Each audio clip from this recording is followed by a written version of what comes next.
right there.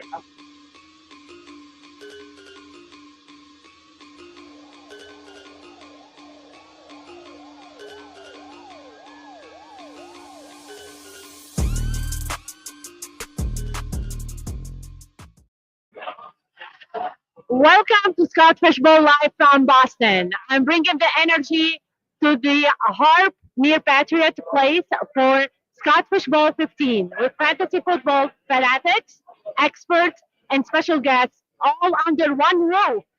Today is all about celebrating community, strategy, and the charity driven heart of the Scott Fishbowl.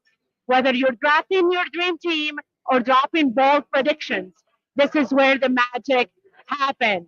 I have my first guest today. It's none than Coop. So, Coop, what do you want to say to our guests, to everybody today? Hey, thanks to everybody for popping in. We have a loaded house here. People were here at 9 in the morning. 9 in the morning. I figured people would show up maybe 10, 10:30 for an 11:30 draft. 9 in the morning here, eating brunch, talking ball. That's how Boston does it. So, absolutely great time we're having so far. So, Coop, let me ask you a couple questions before you head back. So, tell me a little bit about Stockfish. What does it mean to you personally? Yeah, I mean, this is a lot more than just a fantasy football tournament to me. I mean, when I first got in the very first year, I actually joined one of the group chats for my picks, and I met a bunch of people that became some of my best friends. In fact, one of them, Jordan Loop, came all the way up here. Yeah, came all the way up here from West Virginia. I mean, it's kind of cool. You know, we started our first podcast based on that, and years later, I'm proud to actually be someone to help host this event, set the whole thing up, and we go on the Toys for Tots trip to buy all those toys. I mean, it's just such a special thing. It's such a special thing, and to be able to do it live is the best thing that Scott Fish has ever done. I agree. I just want to show off something that your wife did. Can you please show everybody what we did for the Scotfish for today? And the logo, the fish, the bowl, everything. That's, Kate's work. It's amazing. Like we work together to pull up a lot of good stuff at the Scotfish Bowl. So if you're in Boston, take pictures, go around, say hi to everybody. I have a couple more questions for you, Coop. How does the Scottish Bowl scoring system change your draft strategies?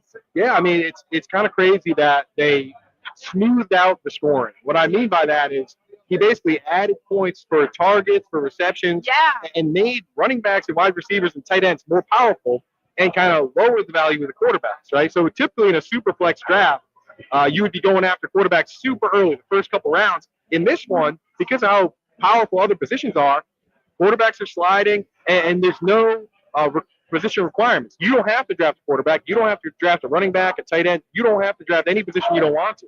So it's really just truly best available player, which is such a unique and awesome format. I know Scott every year puts so much effort into, creating something unique so that you can't just draft off, the Fantasy Bros or these like consensus websites. You got to go in and think about the scoring yourself.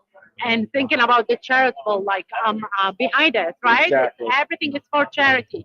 So, what do you want to tell everybody that they never came to a live draft? What you can tell about that? Well, I'll tell you, first of all, not only is it a ton of fun, and I drafted online so I could just come and hang out. A bunch of people here drafted online could come hang out. But just like the first day of Scott Fish Bowl, there's actually a chance that somebody doesn't show up. We had somebody today that couldn't draft, and instead of drafting online, they say, hey, you know what? Let somebody there draft. A bunch of people just came out here to hang out, fans and friends and family of people. Somebody got into the Scott Fish Bowl today that wasn't in it before, and they're drafting today. And I even brought a copy of my rankings that I gave to them, so they're going to be even better than the people at the table. So No it's cheating, Coop. no, No cheating. I'm not cheating. Hey, I'm not drafting today, so he's in, he's rocking, he couldn't be more pumped. And everybody here, it's a great thing. If you're tired of the toxicity of online and dealing with trolls and all that, come out to a live event. So while you're talking about the live event, I'm gonna just take the camera for a little bit and show everybody what everyone is doing. So we're gonna take you on a speed, look out. So there's a lot of people like sitting outside. If you can see that, that's amazing. And there's a lot of what is that? The So over here on this table, and also show it over there as well, Carla. yeah, say hi, everybody. Yeah, we have a ton of We ton have of a generous lot. people. Look at that. So The you see the decoration. guy wearing a Wayne Corbett jersey. What's he Look. doing here at the Boston Live Drive? We should get him out of here. But yeah, we got a ton of people hanging out. We have a ton of we're raising even more money for charity live. We got signed David Ortiz, Larry Bird, Julian Edelman, Rob Gronkowski. Watch. We got World Series Red Sox rings. I mean, like, there's so much here that people donated. Tickets to the Bruins, the Celtics, the Red Sox. We're gonna raise a ton more money today. There's nothing better. There's And nothing the better. Gillette stadium, like, look at that. If you can see it outside, It's right can you see outside. it? It's really outside. In the shadow of the beast. In the shadow of the Outside. beast. So the harp is really like where everything happened, and it's really amazing. And Coop had to deal with all of this, and he picked the place. I get to deal with it. It was. And you did all the incredible. You're not giving yourself enough credit. All the balloons, the whole setup, the fact that we're doing a live show, that was all Carla. She really did a lot of the legwork here. I appreciate it so much. So thank you so much for that. I have And eyes. too. Doug always have eyes on me. So Yeah. like. I guess Bob Gilchrist managed to show up as well. That was nice. So we're gonna have him on the pod as well. So thank you so much, Coop. We're gonna keep it going. We're gonna have a lot of people coming in. So stay tuned. We got a big favorite here, John. Yeah, John John coming coming up. up. Let's go, John.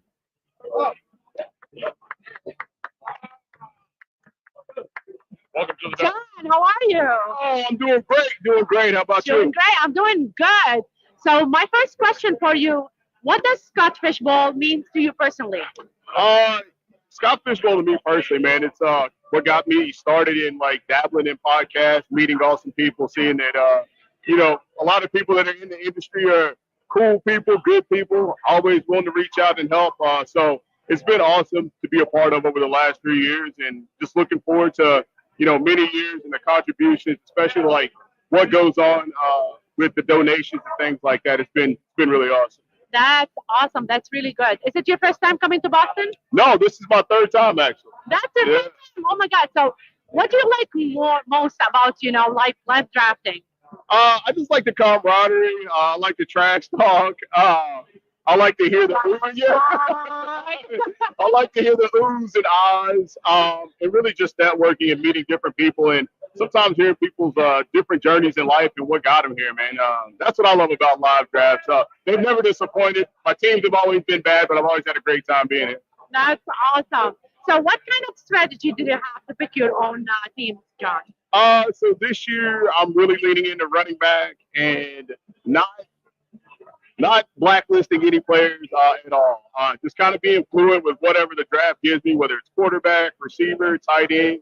So I'm just trying to be really, really open and not pigeonhole myself to certain players or certain situations. Yeah. That's the plan I got. Let's see how it goes. So far, Bijan and JT, so I'm not too upset about that. That's really awesome. So let's go a little bit about the position that you prioritize for this year. And you were saying that you prioritize one position than the other. Yeah. So, and how do you think you're adapting to the tight end premium scoring? I feel good about it because I got a sleeper pick in my holster, waiting to go a little bit later. Not too late. I'm drafting from the 1-1. Thank you, Mal. So I have a couple sleepers at tight end that I'm pretty good with. So I feel comfortable waiting a little bit on tight end and kicking around, and hopefully everything shakes out for me. Talking about trash talk. That's amazing, John. So usually when I have someone on my podcast, I always ask them a question. And because Coop had already given me something, I want to ask you that. Okay. So, and Mel loved that question. What can you tell our audience that you never told before, a secret that you never used before, and you want to tell it on the Game Changer today? Sometimes when I do drafts, I try to bait people. I try to talk about a player that I'm going to take, and I actually don't take them. Or I try to take them. Try to boost them up and don't take them. or if I'm getting ready to pick a player, sometimes I may get really quiet and just not say anything. Today, I have a plan. I've got sunglasses to just take everything away. Yeah. Yes, yes, yes. And then I also have a little something planned for my third round pick with all the third round reversal stuff. But everybody will have to check to see. Talking trash and Patriot. Yes, yes. And I'm a diehard Steelers fan, so yeah. Oh, come on. Oh my God, I love that, John. Do you want to share anything else with everybody? Well, myself and Nick Wilcox, you'll see Nick a little bit later on. We have our own show, the Fantasy Football Show. Every Monday so far is what we're doing. We'll be on actually tomorrow talking about our Scott Fish Bowl drafts. Hopefully, we're actually able to have the winner on tomorrow. We've reached out to see, so I'm hoping we'll be able to get him. We got some other things planned, but just getting really excited about that and getting really excited about the expo. Yes, yes, yes. We're going to the expo, guys. Yes, yes, yes. But don't tell everybody about that index, all right? That's our little secret right now, okay? So thank you so much, John, for Absolutely. sharing your journey for the Scott Fish Bowl. I really appreciate your time. Absolutely. Thanks for having me. Good luck. Okay. How are you today, my friend? How you doing? I'm good, thank you. That's Thank you for good. being here in Of Boston. course. So, do you want to share your name with everybody today? Yeah, so I'm Pat Lane. I'm the host of the Patriot Nation podcast Oh for my God. CLNS, and I write it for Pat's Pulpit as well. Oh my God, I'm like so honored right now. Oh, yeah. So, can you tell everybody what the Scott Fish Bowl means to you? You know what? It's all about community to me. It's all about getting together, raising money. It's a great cause, and it's having fun and meeting people. And it's just like it's so much fun because to me, it's like everyone focuses on obviously fantasy football is about like trying to find the right guys and drafting your players. But this is so much more than football because it's about it's about raising money for kids. And I'm as a teacher, as an educator, like I'm a teacher too. look at that. Yeah. High school math for me. But as an educator, High like school word language. for me, see, okay. So, but as an educator, that really speaks to my soul. You know what I mean? And so, like, I love it. It's one of my favorite things. So That's amazing. I love that. So, did you ever do any other live drafting, or this is your first time in Boston? no, I did a live draft last year. Yeah. I think we were at the Copley, right? We were at the Copley Plaza So this is Hotel. your I believe second? it's my second live draft. Yes. Wow. And what do you love more about live drafting? Do you like it more, or do you like the ones like I mean, over the it's computer? nothing like a live draft because a live draft is like you can like talk to your buddies and go off and everything else, and that's great. Like that's the fun part about it is the more the camaraderie together is fun. You know what I mean?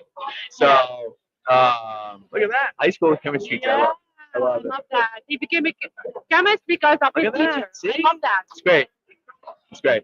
Yeah. Yeah. So, but it's not like a live draft because it's like everything's flying at the same time and we're all kind of going back and forth with each other and having fun, and that's like there's nothing better. That's amazing. So I do have one more question for Yes. you. So any sleeper picks that could break or under the unique format that you have? You know what's funny is that the sleeper picks. So we're four. That's right. We're 4 rounds in. I've taken 4 running backs, which I did not expect. And the funny thing is that the sleeper picks get taken because these guys know what they're doing. Like we're with a bunch of sharp guys, and so I feel like there are no sleeper picks in Scott Fish Bowl. You have to get lucky at the end. Hello, sniper. Hello. There are no sleeper picks in Scott Fish Bowl because there's so many good players drafting that you have to get lucky at the end. And it has to be a guy that maybe you love, and maybe it's a Jaden Higgins, right? Maybe it's a rookie that is a little bit under the radar, right? Or like a Jalen Wright because Devon A-Chain gets hurt and he ends up, being really good or whatever. So we're drafting so early that, it's like you don't know what's going to happen in training camp. So if you just get lucky, hey, I'm big on this guy and that guy ends up doing well, it works out. It's all luck. It's all a game of luck. Yes. I get it. I get it. So, Pat, usually when I have someone on my podcast, I always ask them a trick question. All right, let's hear Are it. you ready for it? I'm ready for it. So Is it a math question? Because if it's a math question, I got it. I wish. It's a neat question. All right, okay. So I do ask my guests if they have anything a secret or something that they never talk about ever before on a podcast, and they want to share it with my audience. Oh goodness, that's a like about anything. Anything that you did maybe at a young age and you never shared it with anybody, and you want to share it today. Okay.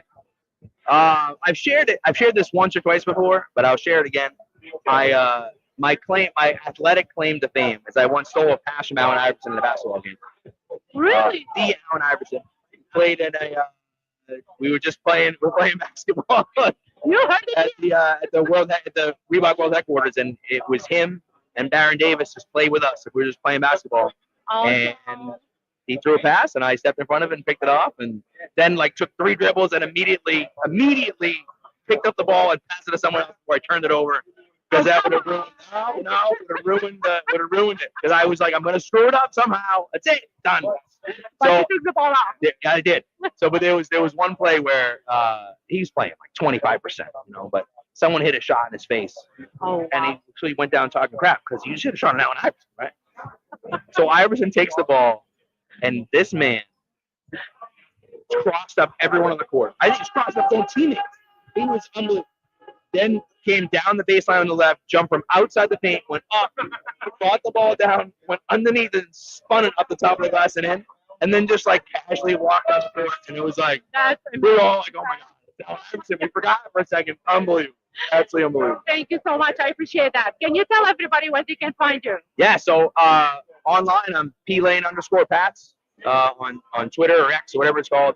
And if you're into Patriot stuff, I write for Pat's Pulpit.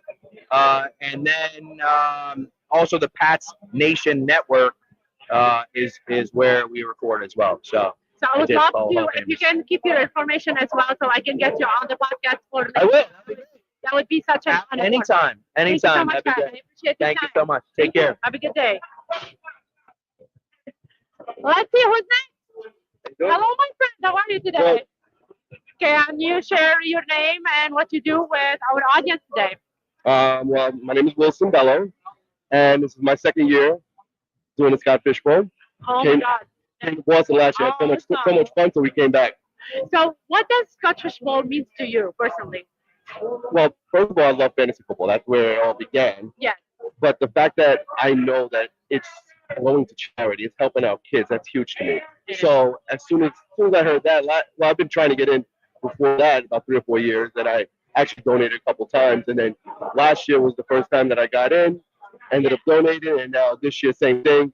Bought a couple of merch to try to help out also. And we came back to Boston from Long Island. Patriot Place saying hi. Hi, everybody.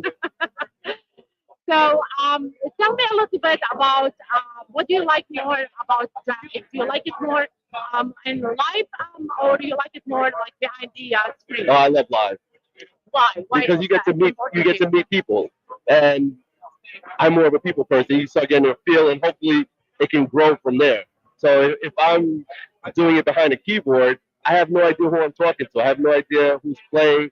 It's basically me trying to finagle people, or there's no friendship. I like the friendship part of it.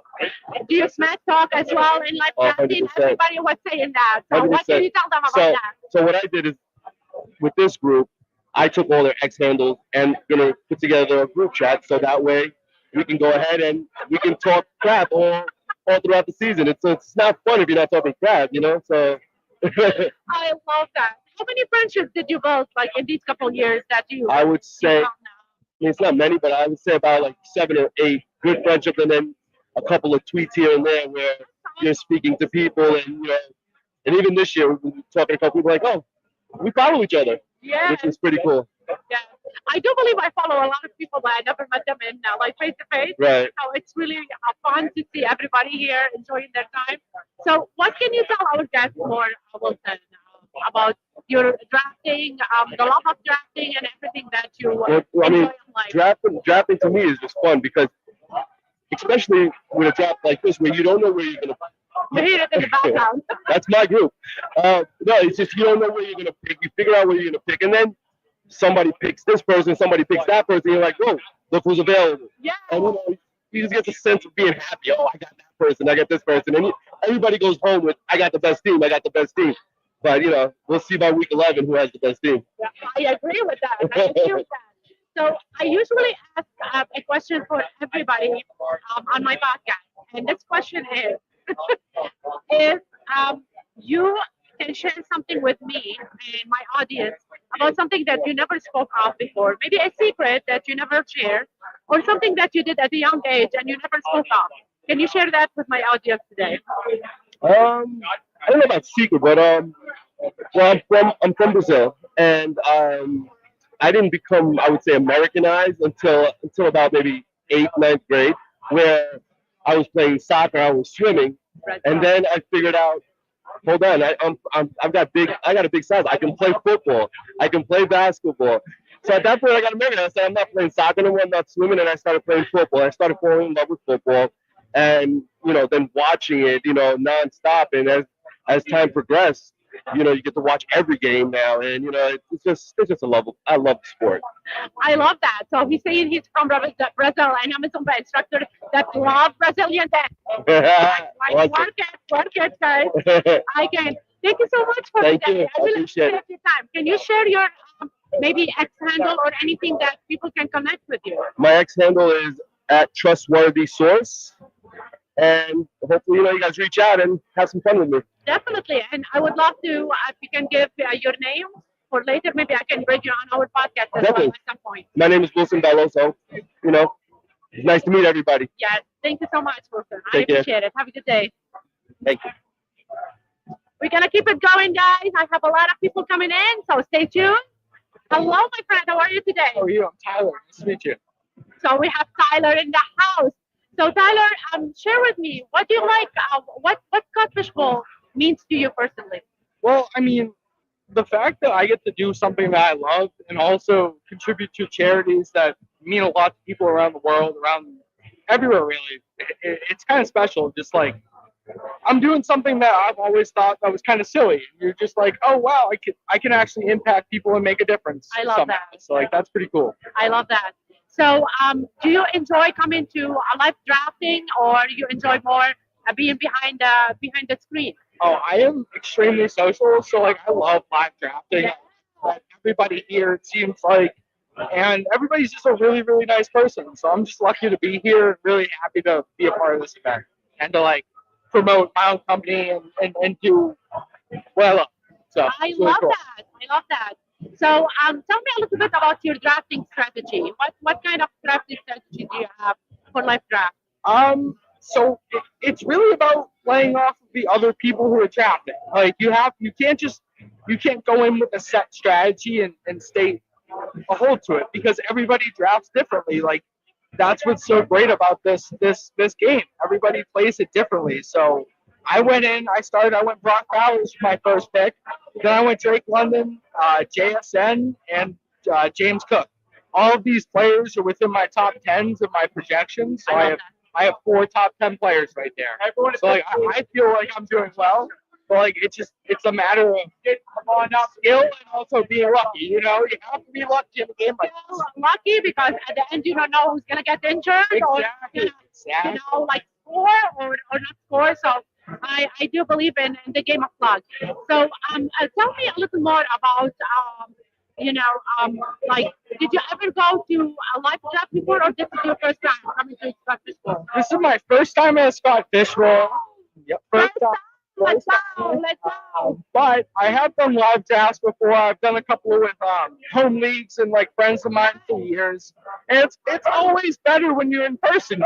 You get to chirp people a little bit more. You get to make fun of their picks. You get to like bolster your picks.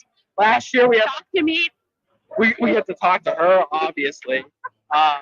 We had walk up music for our picks for last year. It was fun. You get to make it your own thing, which is like the biggest part about fantasy football.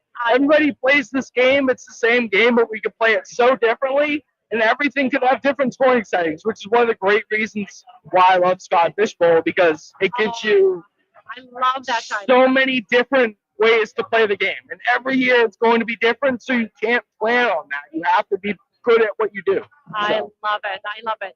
So I do ask my guests every single time a question that I hope I you think- can answer mine. I believe I'm up right this second. I'm sorry to interrupt your question. Oh, Yeah, it's yeah. okay. He needs to pick, so Oh, we're oh, having no. a live pick right now. Oh, Let's go. there. Am I up? Am I up? I'm up. I'm up. I'm up. I believe I'm up. Okay, so Tyler it's a live pick. It's going to be a live pick. All right, So, a live pick. Let's go. all Live right, pick. all right. So Let's see. as long as who is the last person picked? I have Patrick Mahomes here. He has my boy in the house. All right, so no, who's the 507? It took the Because I don't have that pick updated currently. See, okay, Mahomes and the 507. stop. All right, so we are going. We are watching a to live draft. we're Live pick. taking Xavier Worthy. We're taking Xavier Worthy. You could send that to the pick. Xavier Worthy. I Let's can't. go. I can't. All right, Xavier Worthy's going to be the pick. I have Patrick Mahomes as wide receiver 1. I might be picking him a little bit earlier than most That's people. my boy. That's my boy. So Rasheed Rice has a little bit of legal issues, but that I had Xavier Worthy over him as wide receiver 14, I believe, even before the court issues were starting. So I believed in Xavier Worthy before the issues. Now I believe in him even more. So Awesome. yeah. So my question for you, my last question is, did you like I wanted to share something that you never ever shared or talk about, maybe a secret or something that you did at a young age that you never spoke of. Can you share that with my audience today? Okay. I mean, I used to think I'd be a rapper when I was younger, but I'm still doing something with a microphone in creative arts. So like technically, we're in the same vein. Like we're in the half stage of that. But like, if you saw this, please go check out Stadium Rant HQ. Also at Scott Fishbowl, at Fantasy Cares, all of those wonderful places that made this possible. Thank you so much for having me.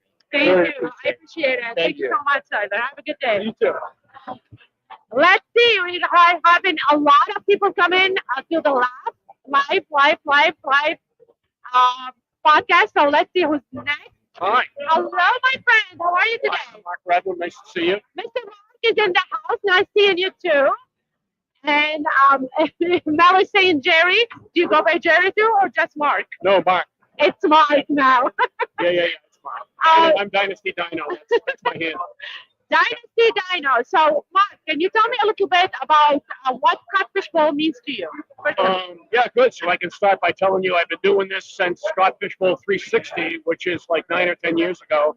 I am an OG Scott Fishbowl guy. What? And Scott inspired me to start my own charity football league. We're in our 9th year. Oh and, my God. We named it in honor of our good friend Chris Ovey, who died from brain cancer 10 I'm years so ago. sorry. And we make a donation every year to the Seacoast Cancer Center in Dover, New Hampshire, as part of Dana-Farber. So, I'm real pleased to be kind of following Scott here in terms of the example he sets. We every year, as part of the annual fee, people give $20 and they add even more to that. So we're up over $5,000. That's amazing. Yeah, Oh my God, Mark. That's an amazing story. So we have a celebrity in the house right now for Scott Fishbowl. And yes, people are saying, may he rest in peace. Thank you. That's amazing. Like, what can you... Mississauga. I love the Mississauga. Yeah. Very nice. What can you share more about, the live drafting? Is this your first time, or did you do a lot of live drafting? This is before? the 4th one for me, so for Boston. For Boston. Okay. Yeah, and I get to meet wonderful people every time. New people, old faces I know, just wonderful guy. Very competitive. I'm in a very competitive division, the New England Patriots division. George and John and Doug and all those guys. It's been wonderful. That's amazing. And Andrew's doing a fantastic job. That's amazing. So what's your strategy, Mark, in drafting? So my strategy is I wait for the draft to come to me. So I finished number 30. Oh. I finished number 33 overall in the finals last year. So I guess I You did have all to right. share. So this year I started with I'm at the 109 spot. I drafted Gentry in the first round, Malik Neighbors in the second round, Chase Brown in the third, Marvin Harrison in the fourth, and Mike Evans in the fifth. I'm pretty pleased with that so far.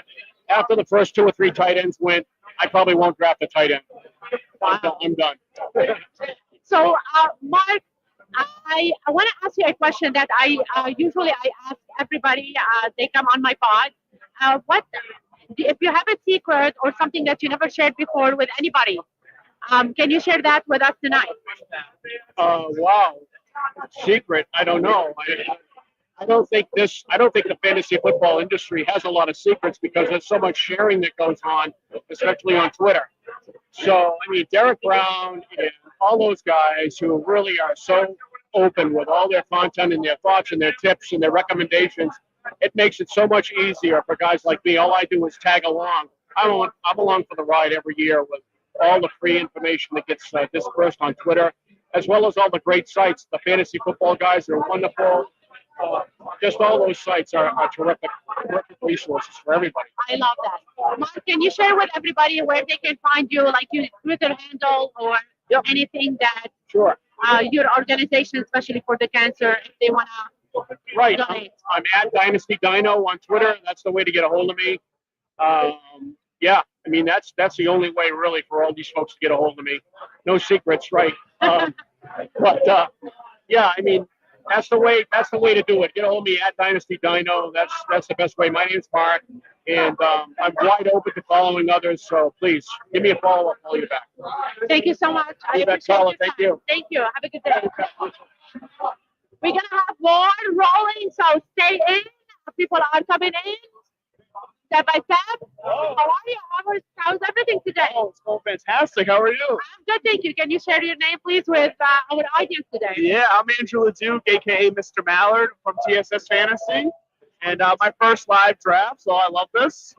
First draft, you guys. That's our second first live draft. Yeah. It's amazing. Been doing Scott Fish's at SFB12, but it's my first time live. So, Wow. So, what does Scott Fish Bowl mean to you personally? it's definitely the charity aspect. Like, sure, it's fun to meet all these people and play fantasy football, but the help that it does around the world and the reach it has, it's nice to be a part of that and say that I could play my role in that. That's amazing. Yeah. Now that you came alive to Boston as the first timer, what can you tell people about that? Meet as many people as you can in the fantasy industry. It's hands down the nicest community I've ever met or been a part of. So this is just every time I get the chance to meet people in person in this community, it's so worth it. I'd say life changing because you just see that there's so many good people in the world that can communicate, and I love that. I love it. Do you have any specific strategies when you pick your players? This year with this format, no. This year it's just I'm just taking who I can when I can. No AI? No. I haven't crossed into the AI doing it all for me yet, but I'm quite happy so far. I think we're in round 5 right now. So That's amazing. Yeah. I love that. So what can you share more about the live draft?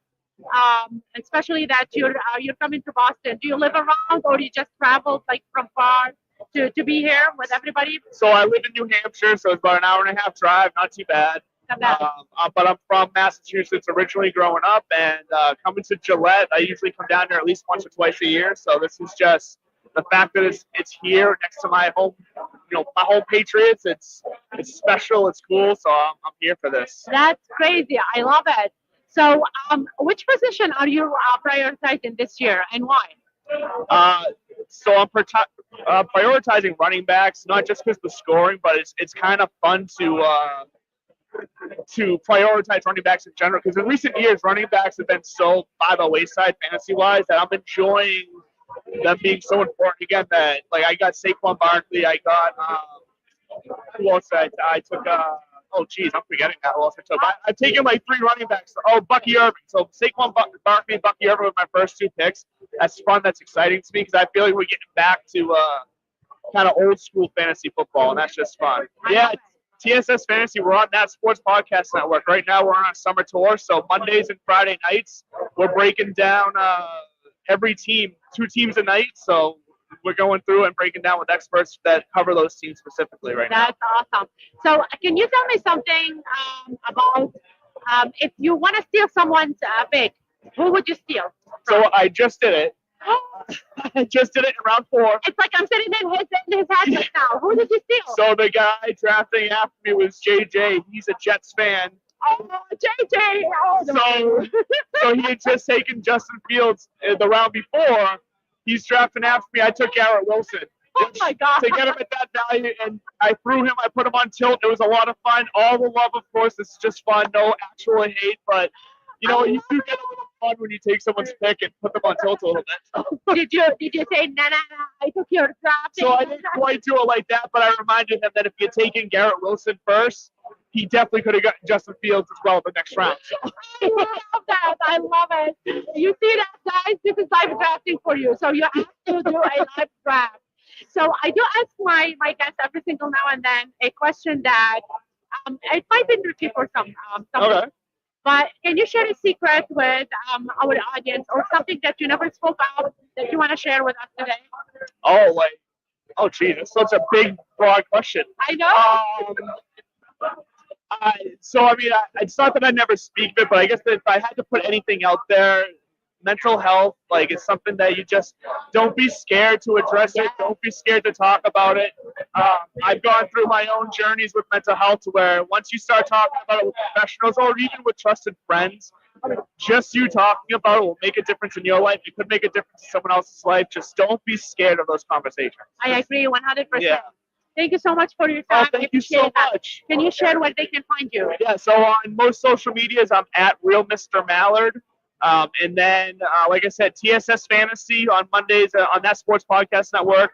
And if you like golf, my golf show is Divots and Pivots, same network as well. So thank you so much. I appreciate it. thank you so much for having me. Thank you. Have a good day. So keep it up, you guys. We're having more people coming in. We have a big list, and I'm sure they are drafting right now, but they're coming on step by step. Maybe I'll sneak, Josh, maybe I'll sneak you for a little bit. I gotta run the draft board Yeah? after. Thank you, though. Sure. Maybe my job to go. So let me show you because everybody is paying so they can have some charity stuff. So I'm gonna go around with a little bit of like sneak peek of the live draft. So here you go, you guys. Everybody is trying to buy their raffle tickets right now. We have raffle. Kate is working the table. Look at Kate. And everybody else, you can see everyone drafting. You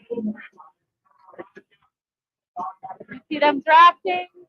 These are the boards. People are saying hi. Say hi to everybody. You want to give us a shout? Let's go. Hi.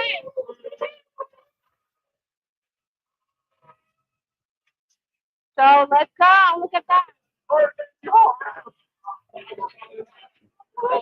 So everyone is like,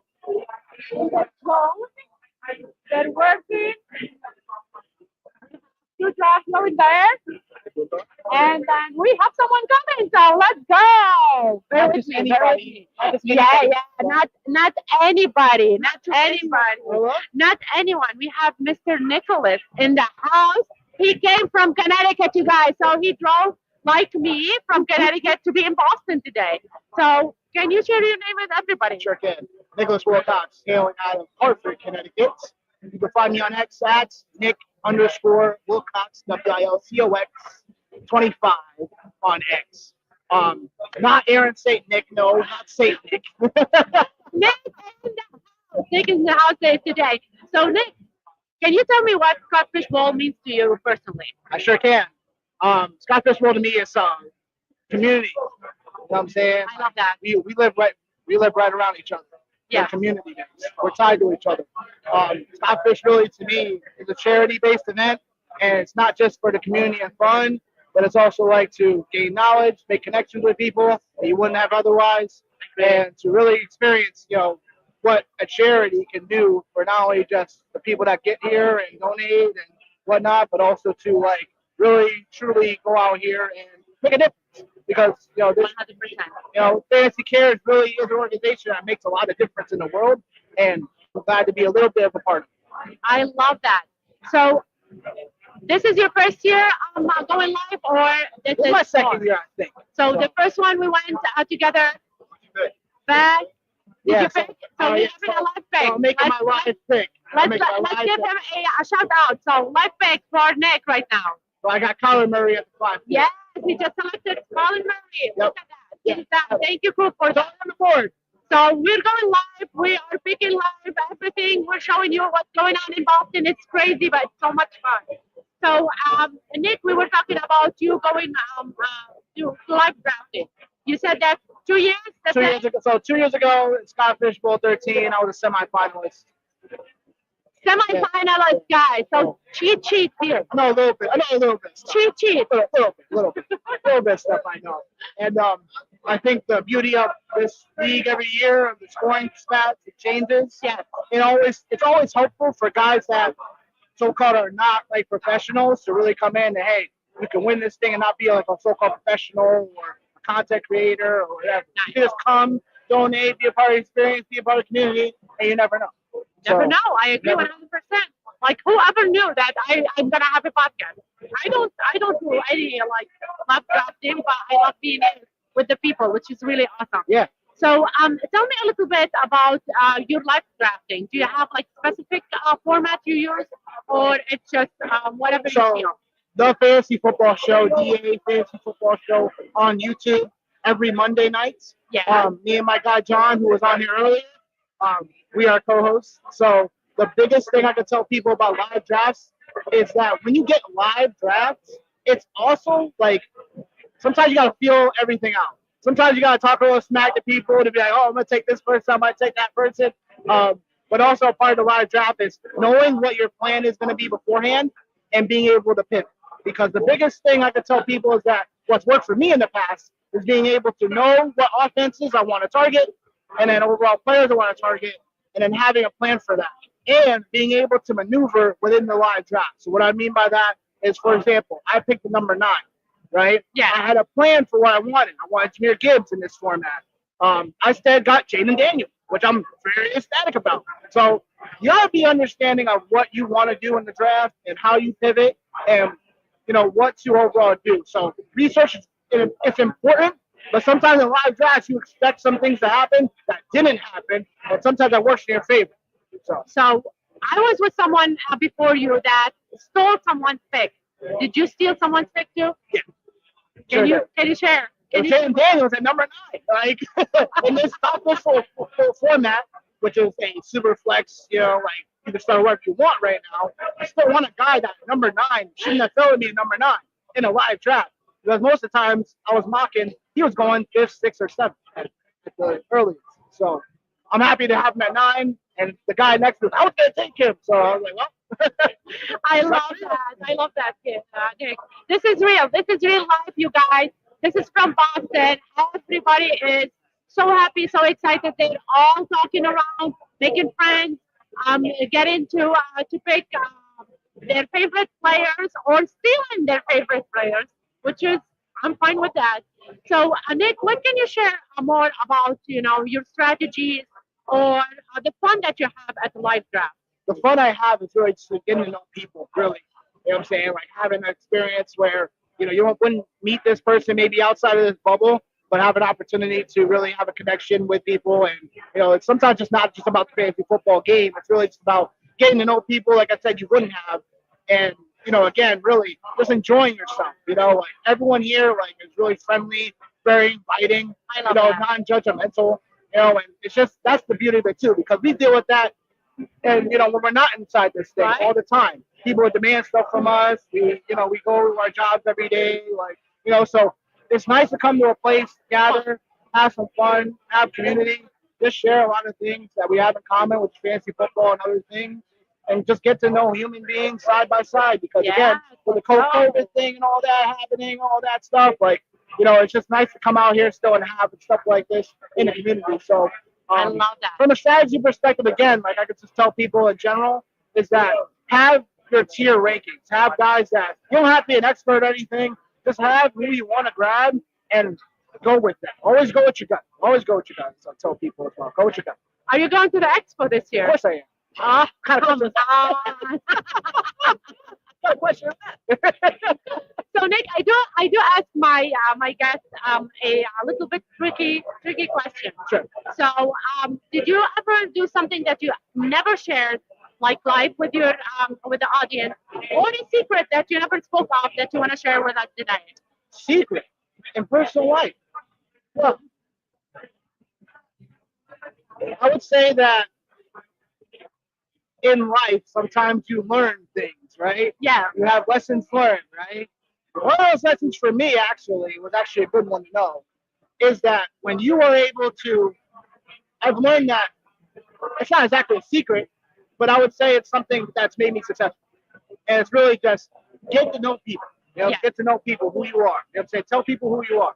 But a secret, that's why a little bit of a secret, Yes. is really just be yourself. I'm always myself all the time. Always myself all the time. So it's secret or not, be yourself all the time. No matter who it is, be yourself all the time. I love it. I love it. I love it. I love it. Thanks, Carla. Thank you so much for Hey, being so, here if you need today. anything, let me know. Yes, I love that. Thank you so much, Nick. Thank We you. will talk. Thank you. Yep. Let's keep it rolling, you guys. I love that. Being yourself. I love that. Being yourself, you guys. Mel, thank you so much for the heart. So we're gonna have more people coming in, and we have someone coming in right now, and they're having their own computer because they're going live from Boston. So can you share your name, please, with everybody? My name's Christopher Meir. I live in Connecticut. He's coming from Connecticut, and I didn't know that he lived in Connecticut. Where in Connecticut? On the coast in East Lyme. Oh wow, that's a little far from where I'm from. I live, but it's a long way to come. Yeah. Like it's a long way to drive. No, it was an hour and a half, and I previously lived in the Boston area, so I'm happy to come back and see people. So in Connecticut, hour and a half is not a long way to drive. Yeah. Okay. Well, I grew up in Texas, and so it took 12 hours to drive out of the state. You know, I so love that, Chris. So Chris, what does Scottish Bowl mean to you personally? it's still been a fantastic. This is my first year actually. I've been trying to get in for a couple of years, and just a league that is aimed on not only camaraderie but also helping others. Right? And because that's the best way to help others and raise money is having a good atmosphere and camaraderie with everyone, I so love you that. can push each other to match donations and stuff like that. The charity aspect is the most Yeah. important part of Scottish Bowl. I totally agree with you. So you're saying this is your first year coming here. Did you ever do a live draft before, or that's your first ever live draft? This is my first ever live draft in this case. I've done some home leagues where we've drafted in person, but definitely first league where it's completely all new people in my league and a big atmosphere like this. I love it. So tell me a little bit about how happy did you feel when they told you that you are picked for the Scottish Bowl, because you said that you tried and this is your first time to get picked. Yes, and So so tell me, take me through this journey. yeah, it's funny. Honestly, the last couple of years, I've been adding more and more leagues, and last year I kind of got burned out. I had been in too many, Yeah. and so I was like, I need to take a step back. I honestly considered just not doing any leagues this year and just being a fan. And like the day after I made that decision, I got the email saying I was in, and I was like, this is a sign. This is the one league. I Yes. can focus all my time to this. And That's yeah, amazing. I was I sad. love that, Chris. Can you share a little bit of your own strategy? What kind of strategy do you use? Yeah, so I'm purely projections based. You know, like a lot of people, when they do rankings based, they'll come up with projections Yes. and then make tweaks to come up with rankings. So that already has their bias baked in it. So if I take someone's rankings and do my own tweaks to it, that was kind of double dipping on bias. I love that. And so going back to projections, it's the most native format possible to strip out all the as much bias as I can. Yes. I'm not going to build my own projections. I think Why that's not? You can. yeah, I might try that soon. Maybe But in the future. Why not? but yeah, projection based. And what I do is I built my own spreadsheet that gives me a lot of data for the players, but I try to stay within 1 to 1.5 points per game with the Yes. best projected player that's available. That's amazing. I love that. So this is something new that you hear every single time here, right? So, Chris, tell me, did you steal anybody's pick at some point, or you didn't do it yet? I'll tell you. There's people stealing each other picks. Yes, I was the second pick, Yeah. and I went to University of Texas, and so I had my heart on Bijan. Oh, He went you got that. first, and so yeah, Oh, so you didn't get it. Someone Yeah. stole it from you. someone sold for me. He got stolen. Yeah. So I tried to be a little more aggressive in the later rounds to make sure I don't miss some guys. Like I took Travis Hunter at the end of the fourth, and ended up just took a. I'm on the corner, so Yes. I took Mahomes and Kelsey back to back to make sure I had at least one stack to lead with. You took my boy, so I'm a Mahomes fan. So that's amazing. Chris, can you share a little bit about you, where people can find you, and on social media and your handle? Maybe they can follow you. Yep. So on Twitter, I'm Mere Musings, MEARMUSINGS. I've on and off done a podcast that's just myself putting out my thoughts to the ether. I'm not really expecting people to listen to it. It's just an outlet for myself. Tell them please where to find your podcast. Well, that'd be the same. Like go to my Twitter, it should be linked there. I'll definitely try to start back up. Just had some young kids the last couple of years, so haven't produced as much. But I think this is the year with less drafts, I'll be able to put some more time. That's awesome. And please share it with me at Carla H, so I can at least like follow you and we follow each other. And I would love to get you on the podcast as well, Yeah. by you. I do ask a question my guests every single time.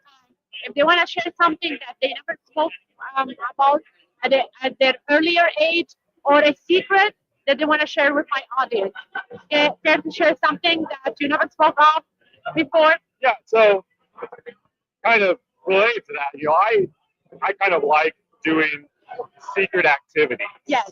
And so I love just going out and doing something by myself and not telling anyone. Partially that started out with my parents being very conservative and me wanting to go skydive or something like that. So I just go off by myself and tell them afterwards. But I've had some of my best experiences just going off, no plans, to say, I'm going to do this, I'm not going to tell anyone, go do it. And just made friends, had a blast, made memories. FBI, CIA, sports is in the house. Just saying. Just in the house. Thank you so much, Chris, for your time. I really Thank you so appreciate much. that. Thank you. All right. Have a good day. Bye. Good luck. I'm gonna bring my clip. So we have someone from the sports affiliation. You guys, let's go. But let me put my hand up. So can you tell people your name and everything and what you do, Mr. Joe? My name is Joe Carlton. I am lead content for the sports affiliation. Ooh, another sports affiliation in the house. Co-host Thursday Checkdown with Rick Bruce Wallace, and I also have my own show, Aces Up Podcast. We do fantasy football and poker content. It hasn't been a poker episode yet, but they're coming soon, to tell you that. So my guy is just a fan in me. Doug. I can't. I love this. I love this. That's royal treatment right there. Man. It's royal I'm getting treatment. some too. Can I have some grapes, please? Yeah. No kidding. No kidding. Look at that. Whoa, Keep look it at up. that right there. Woo. How are the views doing? I need some grapes, please. I'm the goddess right now. Okay, so Joe, can you tell me please what Scotch Fishbowl means to you personally? So I love Scotch Fishbowl. My first event was Scotch Fishbowl 13. We were at Bill's Bar, Loretta's, right outside Fenway Park. I took the draft too seriously. I came in to kill people instead of the social aspect. So I didn't really get the full experience. I couldn't wait until Scotch Fishbowl 14. Last year, I was at the point where I wasn't paying attention to the draft. I still did well. I've made the playoffs both years. Yeah. This year has been great so far. We're about 5 rounds in, 6 rounds in. I love that. I love the whole aspect of the charity. This year, I started playing poker again, almost full time. So every time I had a monster session, I donated for Scotch Fish. So that's fantasy kids, I should say.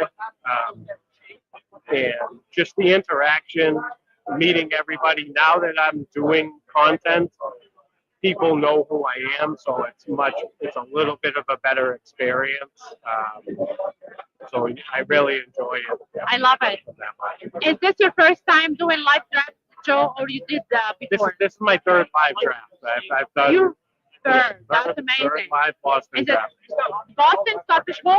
All 3 years, yes. Oh wow, that's amazing. What can you share about the live drafting that people don't know about, and you want them to like to get them here, like come to live drafting? What can you say to them? It's so much fun. Yeah, just like I said, the interaction with everybody, people that you just see the handle, and when you get in person, you get to meet them and have like real life conversations, and not just arguing through a keyboard or debating through a keyboard. I should say. It's more than fantasy football. You talk about family life, everything, work, just experiences, the friendships we built. It's all great, all great stuff.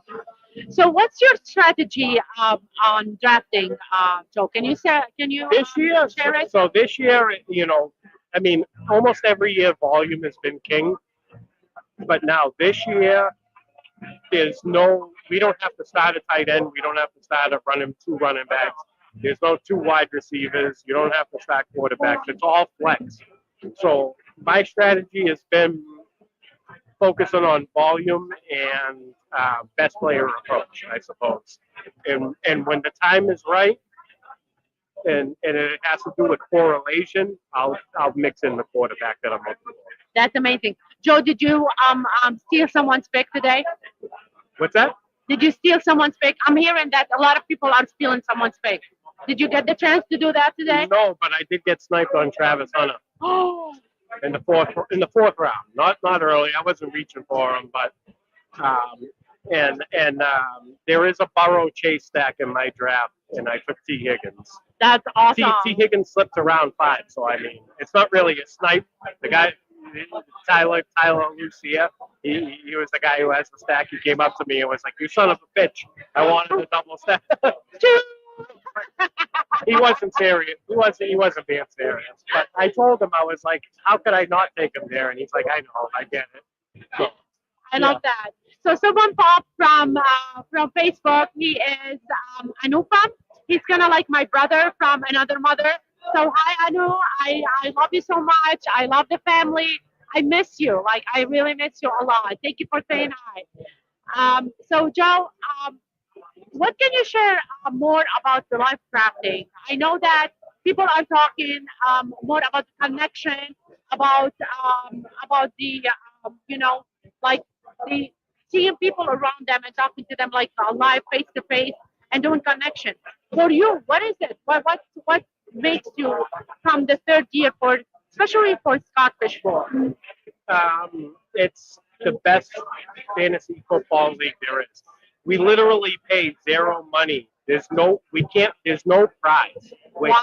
We're here for, like, we get thousands of people together to draft, and there's no prize other than camaraderie, and maybe you win an auction or you win a raffle, a prize through a raffle. And to me, I think that's amazing because for a lot of people, it takes winning a big cash prize as motivation. It's all for charity. All for and charity. We come all together for that. That's right. And it's not, some people will draft who they like.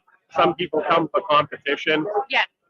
One thing I noticed, the live Boston draft is competition. Even if we're having fun and we're shooting the shit and we're just picking our guys, it's still highly competitive. I love it. So Joe, you know the drill. Can you share a secret or something that you never shared before? Yeah, so I actually shared it last night on the live stream. I did a high stakes live stream last night with Steve D'Angelo.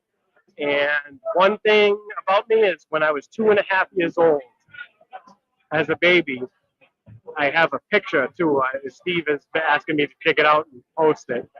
I was on the set of You're gonna tag me with it. I was on the set of Three Amigos, and Chevy Chase held me as a 2.5-year-old. I had no idea. Oh my God! Yeah, and there's a picture with my dad, me, and I think my grandfather.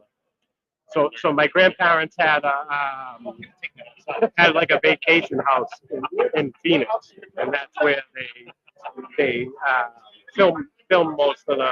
I love that. Uh, I love Yeah. that, you guys. That's amazing. that's my lore. That's my secret lore. That's amazing. Joe, can you share, please, how people can find you on social media, your podcast, please? What times they can get that? Yep, I'm on X at Points by Han Carlton, PTS, BY Han Carlton without the O, CARLTN. Yes. There wasn't enough keys for the O, so I probably should have picked something simpler. But And your shows? my show is so I co-host Thursday Checkdown with Rick Bruce Willis. We're usually 7 p.m. Sometimes we go later, depending on the guest. And Aces Up podcast Tuesday nights 8 p.m. Great show. I try to bring on 2 amazing guests every week. Yeah. We get you prepared for the season. We got a lot of plans for during the season as well. Awesome. And hopefully we can help you win your fantasy league. Thank you so much, Joe. Have a great Thank day. you, Kyle. Good luck. Love you, my friend. Thank you. I love you too. You've seen Joe in the house. We're having more people coming in, so stay tuned. And let me just drink a little bit of water because it's really hot in here. But it's really amazing seeing everybody like around doing their own thing. I'm gonna have people coming in still, so stay tuned, please. And we're gonna keep it rolling. We're gonna keep it rolling. Let's see what's next. Oh, please come in. Hi, how are you? Good. I'm Carla. I'm Henry. Henry, nice to meet you, Henry. So, is this your first time coming to Scottish Bowl? Yeah, absolutely. This is the fourth. That's saying it's the first time. That's amazing. So, Henry, can you share, please, with our audience what you do? Yeah, sure. So I work in the medical industry. I just graduated last in May. Congratulations. Thank you. Yeah. And hopefully in a couple of years to go to medical school, but we'll see. Do you specify in something in medical school or just general right now? I haven't started it yet, but I'm working in a pulmonary clinic, so I'm doing a lot of pulmonary work so far. Is that the Mass General? I work at Tufts Medical Center, so Okay. in Chinatown. Yeah. That's amazing. Oh my God, we have a doctor in the house. Not So, yet. can I Not call- yet. Almost. I'm gonna call you a doctor. All right, I'm appreciate done. I'm gonna call you a doctor. So congratulations. I'm a teacher Yeah. Okay. myself. So tell me please, what Scottish Bowl means to you personally? Yeah, sure. I think I didn't know about it actually until 2 years ago. I'm definitely looking around here. I'm definitely one of the youngest here, maybe by 10, 15 years, at least in my draft. But I don't know. I think a couple of my buddies shared it with me, and just for such a great cause. I'm such a nerd about fantasy. I think my girlfriend and my friends definitely were. Doctor in the house, yes. Yes, you are. We're gonna keep saying that. But I just think all my friends kind of pushed me to do it because it'd be a great chance to meet a bunch of people who share the same interests as me. So it'd be great. I love that. So did you ever drafted before, or this is your first ever? I know this is your first ever live, but did you ever play fantasy football before? Yeah, I've been playing since I was about 11 or 12. Used to play with my parents. I had a younger brother, but as a kid, we would grow up my mom, my dad, and me would play a 3-person league on ESPN. Love it. So I played that for a long time, and really got into it. So your parents put you up to it, huh? They did, yeah. I love that. Yeah. Oh my God. So you're saying at what age you started? 12? 11, yeah. 11, 12? How old are you? I'm 22 now. I know. I can. My son is 22, by the way. Oh, My awesome. oldest. Nice. My oldest son is 22. I know, right? That's amazing. So what do you like more about, live drafting that you already did drafting before at a younger age? Sure. What do you like more about live drafting today? That's definitely this a very unique compared to I'm used to drafting online. I don't really see the people I'm drafting with, but it's great to just get to chat with a bunch of guys who are just as into it and just as nerdy as me about the sport. And I don't know, it's been great, good banter back and forth with guys after they make picks and stuff. It's awesome. I love that you say nerdy because I'm a nerd myself, Yeah. so I love that. And we don't use that word. No, I know. I think it's a good word. It is a beautiful word. Trust me. I'm a nerd I wear glasses. Yeah. I'm a nerd every day, all day. So, did you get to steal anyone's pick at some point? I Or think they stole your pick? no one stole my pick yet. I got congratulated on a couple of my picks, so that was nice. But no, I don't know if I've stolen anyone's yet. It's been very cordial in our room. Everyone's very nice, so I don't know if they haven't been yelling at me yet. They're playing nice Yeah, with you right now because you're the youngest, I Exactly, think. I think he's the youngest. That's why they're playing nice. But after that, you will see hell on earth. Yeah. So tell me a little bit about your strategy, especially that you played before. Do you have like specific strategy to play? Yeah, I mean, with this league, it's so different with the scoring than we're all used to. But Yeah. I think my strategy going in was to draft a bunch of running backs because there's a bonus this year for volume, basically. Like the more times you touch the ball, the more points you can score. But honestly, as soon as we got in the draft, that went out the window. And now I think I have 2 running backs. I was planning to get like 5. So we'll see. Now I'm kind of just winging it a little bit. I have a nice set of rankings, and we're just going to go see what happens. Do you do something like, are you a writer on the side or just you doing the medicine college? Do you write? Do you do podcasts? Do you do something I don't. for fantasy football? I write on Medium. I don't do any podcasting or anything like that, but I do a lot of like pre-draft. I watch film of all the rookies and the incoming players, and then write about them over on Medium. Yeah, and I'll post about it on my Twitter. But yeah. Do you have a special place that you like people to like follow you? Yeah. Or are you writings and stuff like that? Yeah, on Medium, you can just find me at my name, which is Henry Burns. And then on Twitter, it's my underdog username, which is Bear Down 54. I mean, I'm a Bears fan, as you can tell. I love that. But yeah, so if you want to come check out some stuff, I appreciate it, but no pressure on that. Henry, I ask my guests Sure. a trick question. Okay. But you're young, so you should have that question. Okay. Right now, he should have it because he's young. Okay. So, can you share a secret or something that you did at a young age with us that you never shared with anybody? I mean, I'll keep it like PG? yeah, I'll keep it nice. When I was younger, my parents are both. I'll give you a football secret because just to be Okay. PG for the show. My parents are both Packers fans. Yes. And I'm a Bears fan. But when I was really little, I used to cry to them because I had picked the Bears and they're always horrible. And I used to beg them to let me switch to the Packers, which they support. And they told me like, since I chose it at 5, that's what I have to stick with. So I've been stuck with this team, which I love, but they suck. I cried about it like almost every NFL season from like 5 to 10 years old because I hated cheering for them because they always suck. But So you don't want anybody to cheer for another team. You cry about it. yes. You heard it first here with Henry. Yeah. Henry, thanks so Yeah, much. I it was appreciate your lovely. time. Yeah, of You course. too. I want you to talk to someone. I'm in his draft, yeah. Yeah. So if you want to go talk, he writes. So if you want to talk to him about writing. So I'll get you with someone to talk about your writings and stuff like that. Good luck. So you guys, it's going. I love the heart smell. I love the heart. So I'm gonna wait for my next guest to show. Are you my next guest? So let's go. We're gonna have Doug Orth in the house. Let's go. Doug Orth is in the house. Nico's already in. What was saying? Scott. Okay. Did Doug steal? Doug might be here. Yeah, but stay here too. Don't go. I didn't see anybody in there. See, That's why. I can't stand being in a three Fisher shot. I'm the worst looking of the 3. Look at that. Oh, Jesus. Okay, so can you share your name, please, with our audience? Is this the camera? Hi, world. I am Doug Orth. Yeah. He's Doug Orth. Doug and Coop. Definitely. Doug and Coop are in the house. So, Doug, what Scottish Bowl means to you personally? Well, I'm sure everybody else that's been on so far has talked about the charitable aspect, and that's why we ultimately come together for this. So that's the beauty of it. Beyond the charity aspect is just the friends, the fellowship. You do make friends from this, and it's a wonderful thing. I'm with one of the guys, actually, Johnny Main.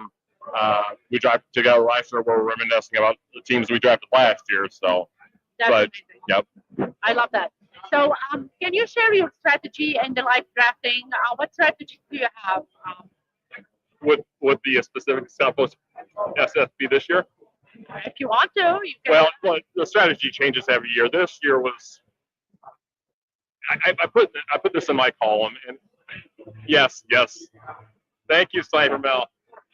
I put this in the column. This year's strategy is really there's no other strategy than hope that you find either do a great job of projecting or find a great set of projections and just go down the list in terms of who's the highest scorer, who's the next highest scorer, and just keep banging away. Because outside of getting maybe two quarterbacks, you don't even need to get two quarterbacks if you don't want to. But outside getting two quarterbacks, it's all about who's scoring the most points. I love that. Did you snatch anyone's pick or someone stole yours?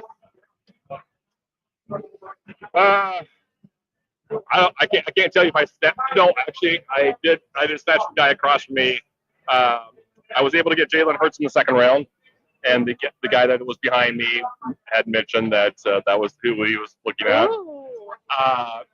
And something like this, yeah, you're going to get sniped. But I can't say that I was sniped from the guy next to me in the draft order. There was somebody that maybe went 4 or 5 picks earlier, so you have some time to adjust there. But yeah, there's picks that you wish would make it to you, but they don't because you have some sharp drafters in every one of these rooms. So, what's the riskiest picks you're willing to make today? Well, most of the ones I made apparently. So we're through 6 rounds, or at least I'm through 6 rounds. Your riskiest is being next to me right now. Yes. That's your answer. Yeah. Well, my riskiest pick was coming up here, driving 2 hours with this one. No. So yeah, we're through 6 rounds in our draft, or at least in the Portland Sea Dogs. And so the way I went so far is 2 quarterbacks, 2 receivers, and 2 tight ends. And no, that was not the plan. And no, I don't think that would happen again. So, and Coop's looking at me, so I'm getting all tingly inside. Okay. But yeah, so the thinking there. I'll say this. What's that? He's sitting instead of you, and he's gonna pick your pick. Yeah. Nick, it's all over the place. Now I have a built-in excuse. Yeah, I'll make this real quick. So I mean, I got two of my 7 top picks. I made it to me, so I was not planning on going 2 quarterbacks, but they were 2 of my top 7 picks, so I was thrilled to get them. Travis Hunter, who Scott Fish built the scoring for this year. He's obviously the only guy that's going to play 2 ways. He gets points for defense in addition to his offensive totals, and so I couldn't pass that up in the 3rd round. And then tight ends are scored really well in this league, so I grabbed a couple of them. So I love my running backs, but I don't have any right now, so I'm a little bit upset. Well, we can get you a drink and not be upset at this point. Can you share where people can find you? Yes, most of my articles are going to be on FF Today. Go ahead and feel free to find my articles there. And then I'll say, what's up? Do you want to share something, a secret with us? I do not. Not that secret. A secret. Come on. Well, I'm on the clock. Does that help? Is that? Do you want to share? I wasn't thinking of any secret. No, do you want to share? What's your next position? No, not yet. Okay, so we'll keep it for another time. I know. Thank you so much, Greg, for Sniper Mel. I have to tell some people. Sorry. Oh, yeah. So we have Coop. He's gonna announce something. We're gonna wait for a couple seconds. Good night, Ray. Good.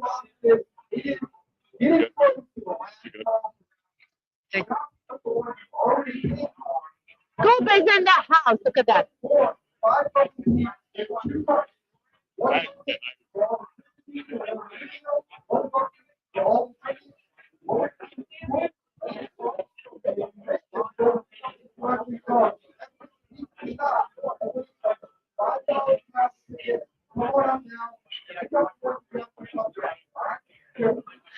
Awesome. So I will wait for my next guest. He's gonna be in here any second now. Coop will bring him over. Let me get. Oh my God! Like my hair is like crazy today. It's really hot, so I had to put my head up. So let's see who's next. Who's next? Jordan. Oh, good, good. How are you? Can you share your name with everybody? We did it. Hey everybody, Jordan Luke on Twitter X, Cantaloupe. You guys maybe know me. Post memes and things like that, and help out with the SFB merch. So a lot of the shirts that you guys see, I designed. I love that. I love that. So I'm gonna try and fix the camera a little bit on you because you're my guest. Perfect. Can you share? Yeah, can you tell me a little bit about what Scottish bowl means to you, and when you today? So I came up. It's my first time being at a live event this weekend. So I came up yesterday and did the New York live. Nice. And then came to Boston live today. So I drafted slow, did not draft live, but been a part of Scott Fish Bowl since SFB 10. So this is my 6th year being a part of it. Worked with the Abbey makers, working with the logos, things like that, and then kind of moved over into the merch part of it. So I've been helping out for several years now with that. So it's just a great way to give back. And So did you make the shirt? a lot of the shirts, yeah, the logos on the shirts. Oh, we're gonna grab Coop. We're gonna grab a shirt. Can we grab a shirt because he helped with the logo and show it, please? Can we do that? Oh my God! So this was a lot of Bob, but I'm on the merch team for the So. That's amazing. Look at that, guys. That's awesome. There's another. Look at that's the 14 one. And a lot of the division specific ones, a lot of the logos on the draft boards and things. So you wanted to say something, Coop? One of the most humble guys right here, dude, but he is incredible. He made half the shirts these guys are wearing here. I always see if I grab the guy with the Bills shirt. No one said. That's amazing. Thanks, man. Oh my God. So Scott Fish Bowl means a lot to you. Yeah. Can you share a little bit about the charity aspect and how this is important to you? Yeah, so it's I've been fortunate for the past 2 years to actually be a part of the shopping when we go out and do the Toys for Tots. Really? So that is really, really cool to actually be a part of it. To really see like how much that we're able to give back with all the money that we're earning from these live events and the merch. To really see what it's doing, and to meet with Toys for Tots and how thankful that they are for all the donations that they're getting. That wouldn't be possible without this event. So it's really, really cool. I love that. So you're saying this is your 6th live draft?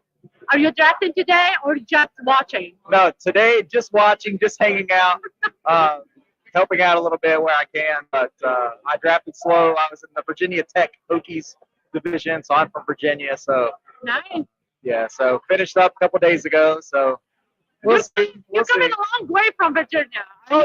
You live here or you? No, you just live in Virginia. Flew up for a couple days. Oh my God! Did the New York live, did the Boston live. So hanging out with Coop and Bob Gilchrist and those guys. So that's such an amazing thing. Flying from Virginia to be here in Boston. You guys, isn't that amazing? So can you tell me, even though that you're not, you're not drafting, but how did you start with all the fantasy football draft in your early age? So I've been probably playing fantasy football for 15 years or so. Wow. But it's just like with buddies that from back home and home leagues and things. But like I said, got the invite. Just one of those random things. You get the invite in your inbox from Scott Fish Bowl, and how exciting that is. 6 years ago, and then just found ways to get more involved with it over the years and actually help out and feel like I'm really a part of it. So very thankful to Scott for that first invite, and then for everybody welcoming me in. That's it. You fell in love with it from first invite. Yeah. Do you have any strategies that you can share with our audience about your picks or something? Okay, so I just try to take value wherever you can find it. Try to stay clued into the Scott Fish Bowl tool there on Fantasy Life. But I went running back pretty early. My first 4 picks were running backs.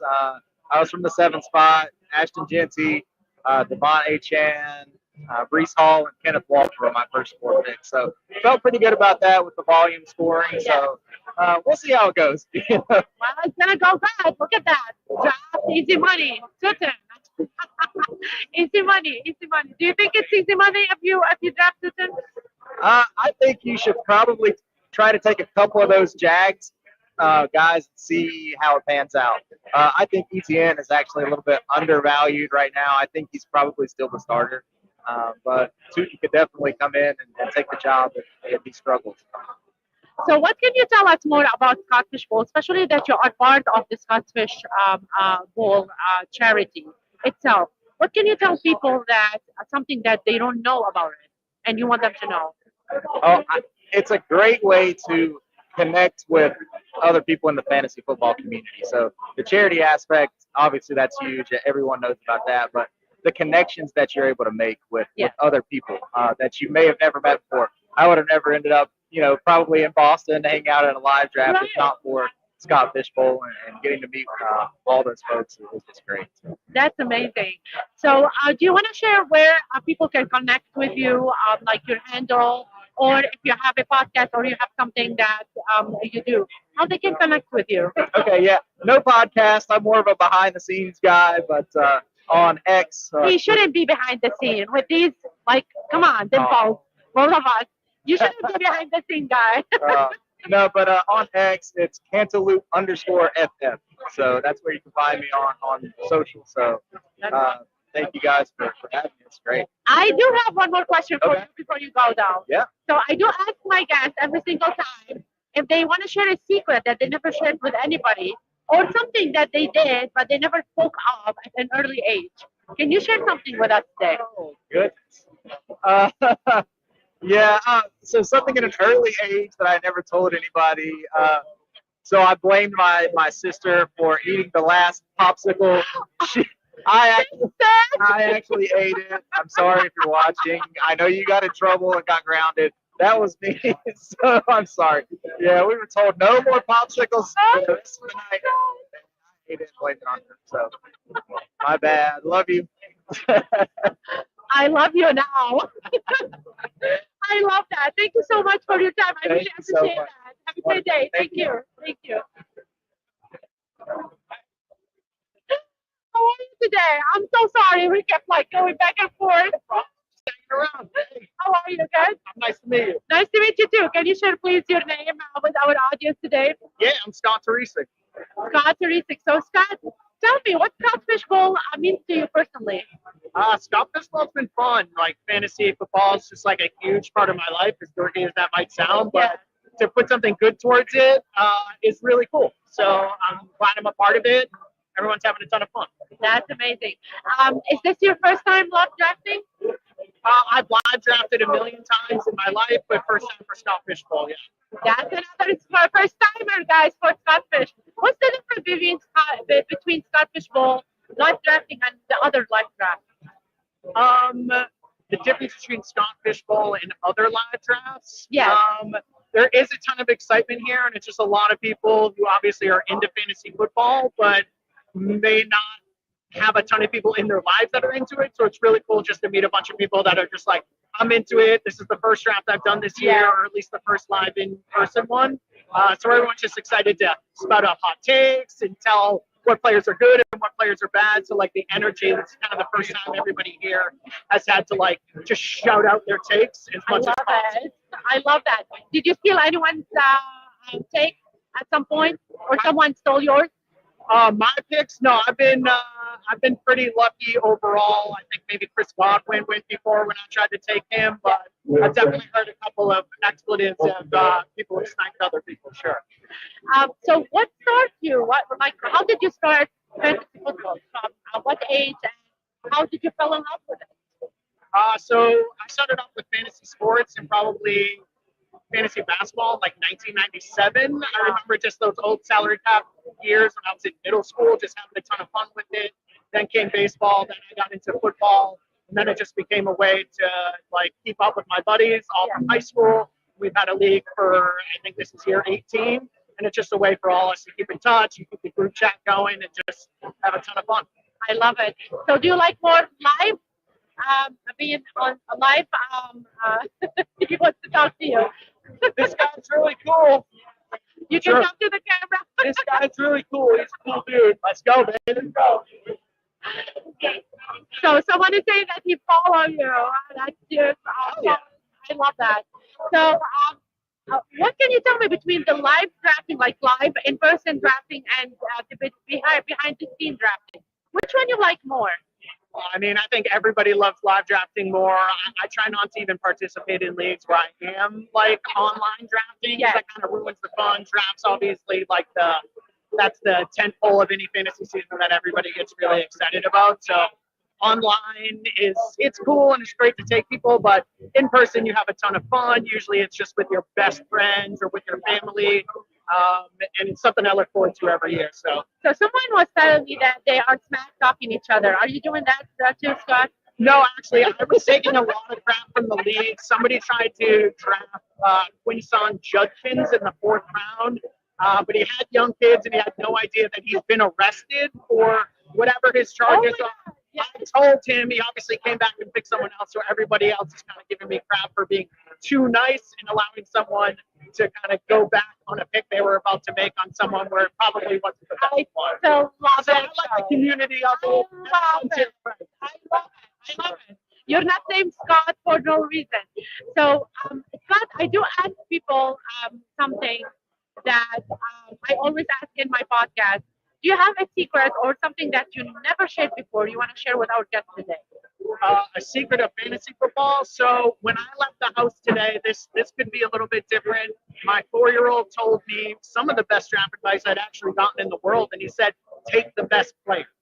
So always something to remember when you're sitting there going like a little analysis paralysis, saying like, what are the little edges I could take? Just take the best fucking players and like have a blast with it. Yeah. Let's enjoy it. Can you share, please, where people can find you on social media, or if you have a podcast or something? Don't find me on social media. I ain't on there. Don't look for me. I'm just having fun here. You can't find me, and I won't be on there. Yes, you heard it first on the Game Changer. No social media. Thank you so much. I appreciate your time. Take it easy. Thank you. So we're having a lot of people coming next. Let's see who's going to be on the Scott Fish Bowl live from Boston today. Yeah. You're in the house. Hi, Andrew. How are you? Good. How are you? Good, thank you. So, tell me, Andrew, what the Scott Fish Bowl means to you personally? Scott Fish Bowl to me is just the bringing up everything that's great about fantasy football, raising awareness, building up the community, and focusing on what we like most about fantasy. It's the fun aspect. Like getting people back together, I think, is the best thing about Scott Fish Bowl, because a couple of years ago, we weren't able to do this. People couldn't get together and meet up, but we have these online communities. Now we get to meet people in real life. I can't tell you how many times I've ran into someone's like, oh, I've seen your online profile, but now I get to meet you in real life, and it's a lot of fun to chop it up with those types of people. So I love that. So what kind of strategies you have when you are picking your players? So for me, so I'm not drafting live right now, but I'm in slow draft. So for me in the Scott Fish Bowl, my main focus has been on running for players that can accumulate a lot of volume, right? Because a lot of the scoring is you're getting points for rushing attempts and carries and first down. So which players do I think can just gobble up a ton of volume is really kind of where I'm kind of gravitating towards. I love that. So people are saying hi to you. What can you tell me about, you're saying you're not live drafting right now. So how many years did you, you start drafting before the live draft? So I'm in a slow draft right now for my Scott Fish Bowl. So I'm in the New Jersey Devils division. Ooh. Because I was born in New Jersey, although I've lived my entire life in Massachusetts, basically, before I was born.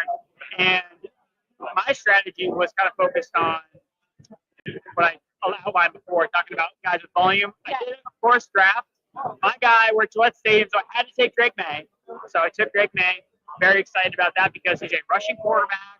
He plays the Raiders and Dolphins in the first 2 weeks of the season. Sign me up for that. So Why Snap, Russian? snap, what? I mean, I had to get Drake. And it's funny because if you look at a lot of these draft boards here in Boston at Gillette, Drake May's going way up because you gotta pay the tax, right? Because everyone's high on Drake May. You're from Boston, you're a Patriots fan, you're gonna draft Drake May high. So I think I got him at a decent value. I love that. Are you stealing someone's pick or no? Not yet. Not yet. No, not yet. I'm hearing a lot of like stealing and smack talking. Are you hearing any smack talking too? I would say a little bit of smack talk. I think that's part of the reason. I mean, you can't hide behind the keyboard anymore. You got to be upfront about it and be like, I'm going to beat you. And it's like, oh, this guy's coming out with the big gun versus being on the keyboard. I love that. So, is it your first ever live draft or you did not draft before? Yeah, so I think that this is actually my first live Scott. Wow. So I'm very excited to be here. Andrew Cooper was the one that kind of, hey, we're doing this live draft. I meant to sign up for the live draft, but I don't know, I fat fingered it or something. I just didn't sign up the right way. But Cooper was like, hey, come by, hang out, have some drinks, and it's actually been probably more fun that way. So I can look at other people's drafts, I get to hang out, and there's no stress, right?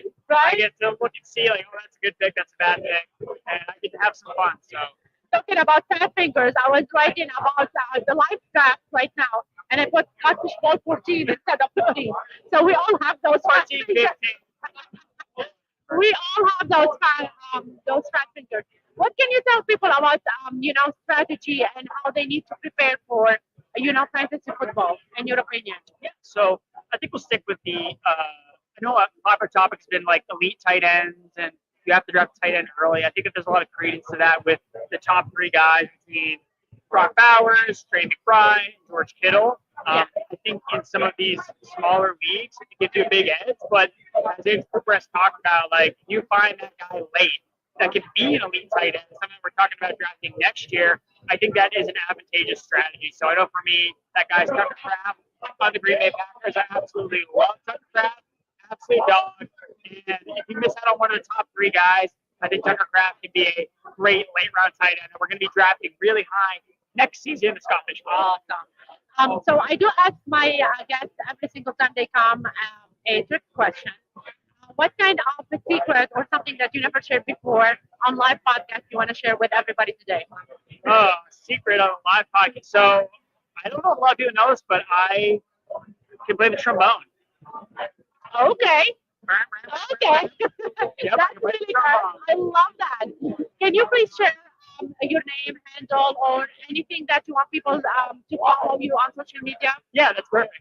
I am Andrew Erickson. You can find me on X, Twitter, all the social medias at Andrew Erickson _. All of my stuff is on Fantasy Pros, and good luck to everyone in the drafting streets. Draft Drake May. I love it. Thank you so much, Andrew. Have a good day. I appreciate that. Stay tuned. We have people coming in still. Hello, my friend. How are you today? Good. How are you? Good. So, Ben, right? Yep. Okay, Ben. So, can you tell me, please, what college football means to you personally? I mean, it's fun. It's basically it's why you get into fantasy football. It's fun. It's the community. It's everybody's going to get together, having a good time. I love No that. pressure. Yeah, it's no pressure. It's everyone's here to have fun. Yeah, I agree 100%. Is it your first live draft, or you did that before? So this is my second live draft. I did the Boston draft last year as well. Last year, so this is your second year. What's different between live draft and online drafting for you? So the Which one live, do you like more? so I very much prefer the live draft. Whenever I can do the live draft, I will. It's a good time. I've still been in communication with guys from the draft last year. We actually did a separate charity league with the group from last year that we drafted in Boston, and it was everybody kind of put in money, and the winner chose which charity the draft went, or the purse went to. So. That's really nice. So, what kind of strategy do you have when you draft? Can you share with us? So strategy is more, for me, it's reactionary. You got to be flexible. You can go by ADP, but as soon as that curveball is thrown, it's going to be, you could be thrown off. So you really got to be flexible. You got to have 3 or 4 people lined up with, I might go here, I might go here, I might go here. So somebody's saying that you look like Ken Stefanski? Ah, That's nice. I love that. yeah, I'll take his paycheck too. We'll take that. We'll take that. So, tell me a little bit about. Did you ever like people? I'm hearing a lot of smack talking. Did you smack talk someone? No, I'm not good at smack No, talk. not I'm yet. instant karma.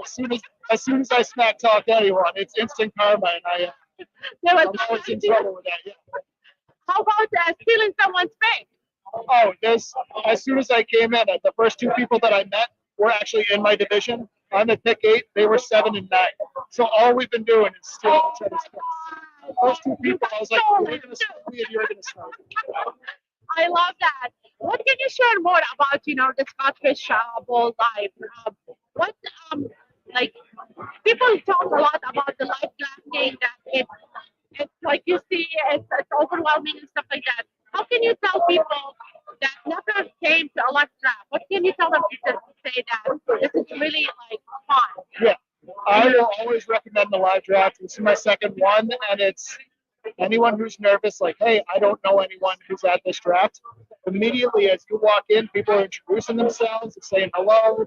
People who you've read their articles, you listen to their podcast, they're introducing themselves. There's no reason to be nervous. Everyone's having a good time. Everyone's open to talk. Everyone's talking strategy. I So love that. no reason to be nervous at all. So, do you live around Boston or do you live far? I live about 10, 15 minutes from here. So this is great. Yeah. Are you So, yeah. are you going to the expo this year? No, I can't make it this year. Yeah. Yeah, I would love to, but I can't make it this year. So, Ben, I do ask a question that's a little tricky for my guests. So, every single time I ask that question on my podcast is if you have a secret or something that you never shared before with my audience and you want to share today. Maybe you did something like young age that you never spoke of. Someone just talked about eating the popsicle and blaming his sister, and he was saying sorry to his sister. Just telling you, it was fun. I love it. I really can't think of anything off the top of my head, secret-wise. I'm pretty much an open book. Like, Yes. Can't think of anything. So we have an open book here, you Yeah. guys. You heard it here. So can you please tell people where they can find you on social media or your work? Yeah, so my name's Ben. I'm at Nessie FFB, NESSY FFB on Twitter X. I wrote for a little while for Fantasy Intervention, but I haven't written in a while. Probably get back into it. So. Yes. Thank you so much for Thanks being for here having today. me. I appreciate it. You too. Thank you so much. We have our next one coming in. Hello, my friend. How are you? Hello, how's it going? Good. It's going. Look at that. We have 437 that we know of. That we know of. So can you share your name with our audience? Yeah, I'm Mike Fiala, Daddy's Home FF. I just do whatever Coop tells me to do while I'm here. And he was telling us to do a lot of stuff before. We had a few things to do. We was like juggling a lot of things. So can you tell me, Mike, what is the most important thing for you, especially in Scottish Bowl? What's important for you with Scottish Bowl, especially live? Yeah. So I like to make people cry. Like, I like to steal their picks, and I like to make sure they know it. That's my favorite thing, is absolutely like sniping people and making sure that they know that I knew who they wanted, but I was picking them anyway. Other than that, charity's good too. But really harassing Coop and making people cry is my favorite part of the Scottish Bowl. I'm hiding right now. He makes people cry. I don't want to cry. I don't want to cry. I love that. So, can you tell me some of your strategies? Are you doing live drafting right now, or you're not? I am not. This is actually the first time in the last 3 years I have not drafted. It's hard. I try to get a lot of conversations going, get a lot of FaceTime. So for me, it was like the draft was almost a distraction. So I'm having so much more fun this year, just messing around and enjoying myself and not worried about all the stress of drafting. I love it. You were like helping a lot all around and setting up and stuff like that. So what this community means to you, especially for Scottish Bowl? Oh, I love this. I mean, really, when you think about how long like this community has been around, how much it's grown, and just how different it's been from where we started, Yeah. with just a people in basements like making drafts, and now like lifelong friends that you never know you were going to run into. It's wild. And to have this, to have the expo, to have so many events that we all get together is just amazing. Like it's really changed my life so much over the past 6 years. So you're talking about the expo. Are you gonna go to the expo this I will year? be at the expo. This is my 4th year going to the expo, which is amazing. Look at that, same time. Yeah, no, I'm really, I love the expo. Like it's just one of the best weekends of the year. So I'm really looking forward to hanging out with all of you this I couple agree, weeks. 100%. So what kind of like strategies do you have in your pick? Honestly, I really just play the board. I let everyone else decide their strategies. Yeah. And then what I do is try to figure out what they're doing. Like a lot like poker, I'm not playing the cards, I'm playing the people. And I'm trying to figure out what do you want to do, and I'm trying to beat you to the punch. Got So it. if you're waiting on quarterbacks, I'm going to wait till one round before you're waiting to make my pick. So my goal is to really snatch ADP value. I don't care about position. I don't care about anything other than getting the most value out of each pick. And then around like round 14, I start looking at my roster and saying, okay, let's look at bye weeks, look at positions, but overall, just straight value every round. Having a poker mindset is really like tricky. That, So I love that you're talking about poker and incorporating that in fantasy football. yeah, I don't share this a lot, but that's what I did prior to fantasy football. I used to play large scale poker tournaments. Wow. So I love reading people. I love knowing what people are going to do before they do. That's the secret before asking the secret question, you guys. Look at that. I love that. So did you snatch? I know that you're not playing like live right now, but did you ever snatch someone's player or someone's pick before? Oh yeah. So there was a couple years ago that we went famous where I knew Coop wanted Evan Engram, and the way we did it was very simple. Instead of drafting him right after Coop took his pick, I walked up to him and said, "Not this pick. I want you to wait 12 entire picks. Then I'm taking Evan Engram." And I watched the tears fall from this man's face while I took his favorite player right ahead of him. And this year it was taking Linda's players, but it's amazing to me. Like that's the fun part of people being involved. You get to know them, but that's my overall goal is to snipe people at least 4 or 5 times a game. I love that. So Anne is asking us a question. What would you tell someone who is too nervous to attend a live draft? All right, so Ian, here's what I'll tell you. I had anxiety higher than you could imagine going to the first expo, going to a different state, going to a different city. And what I learned was really you can walk up to anybody and just say hi. Now, what I will tell you is, and I will make this offer to anybody on this show, if you come to Boston and you want that to be your first experience, just grab me and say, "Can you introduce me to everybody?" I will literally walk you around all day. And there is somebody at every live draft willing to do that. I love So that. if you're an introvert, just ask for help and we'll walk you around and get you to meet everybody. But try it once. I promise I've never seen anybody be rude, disrespectful, or unwelcoming at any of these. I mean, look at us. We're doing a live, like podcast. We're talking to everybody. Right? And everyone is having fun, enjoying their time, talking, eating, drinking. So if you ever want to come to a live draft, I'm with Mike. Just come and ask the people to be with you and surround you. That's really amazing. So, Mike, what's next for you? Next is a break. I mean, I just finished putting together the pot-a-thon. Thank goodness. That's Yes. the bulk of my summer. So to take a little bit of a break and then coming back, do some strategy articles for Dynasty League football, do some guest spots on Sirius XM, and honestly just get ready for the season. So Look at that guy. That's amazing. So I do ask that question about if you want to tell me a secret, and you already told me a secret. So here you go, you guys. We heard the secret before we say it. Can you tell people, please, where to find you and like how they can find you on social media and how to connect with you? yeah, so I'm at Daddy's Home FF on all social medias, X, Twitter, Blue Sky, Instagram, maybe LinkedIn if you want to find me. I don't care. But yeah, always around talking football on those, and that's where you'll find all my work as well. Thank you so much, Mike. I really appreciate your time. Thanks for you having me. Talk to you soon. Thank you. Of course. Thank you. Hello, my friend. How are you? How are you? Nice to meet you. Nice to meet you too. So, Nate, Yes. how are you today? How's everything? Draft's going good right now, so I can't Yeah? complain. Happy to be here. First live draft. So He beat me to the question. So, first live draft for Nate. Nate, what Scottish Bowl means to you? community. Yeah. I would say that's the biggest thing. Just getting out here, meeting people that you typically wouldn't meet if you were, just playing in the live draft, or if you're just playing in the normal draft online. You get to meet all these different personalities, all these cool people. So, and they all share the same interests as you. So that's the best part. I love that. So saying that this is your life draft, is it your life draft ever for Scottish or for like ever? So this is my first ever Scott Fish. So my dad's played in the league now for a couple years, and I went to the live draft with him last year. Right Colson love. Let's go. Thank you. Thank you. We have a life pick too. Live pick. Look, they're helping him out. Yes. Going a little rookie. Yeah. Colson Lovely. I think he's going to be pretty good this year. So. I love Thanks, that. Johnson. I love that. So what's your strategy in life drafting? How you pick your players? So with no actual positions, it's tough to go positional value. So I've just been going best player available on my board. So Colson Loveland's a guy I'm really high on this year, and he was still there, so I had to take him. So yeah, it's really just been best player available every spot.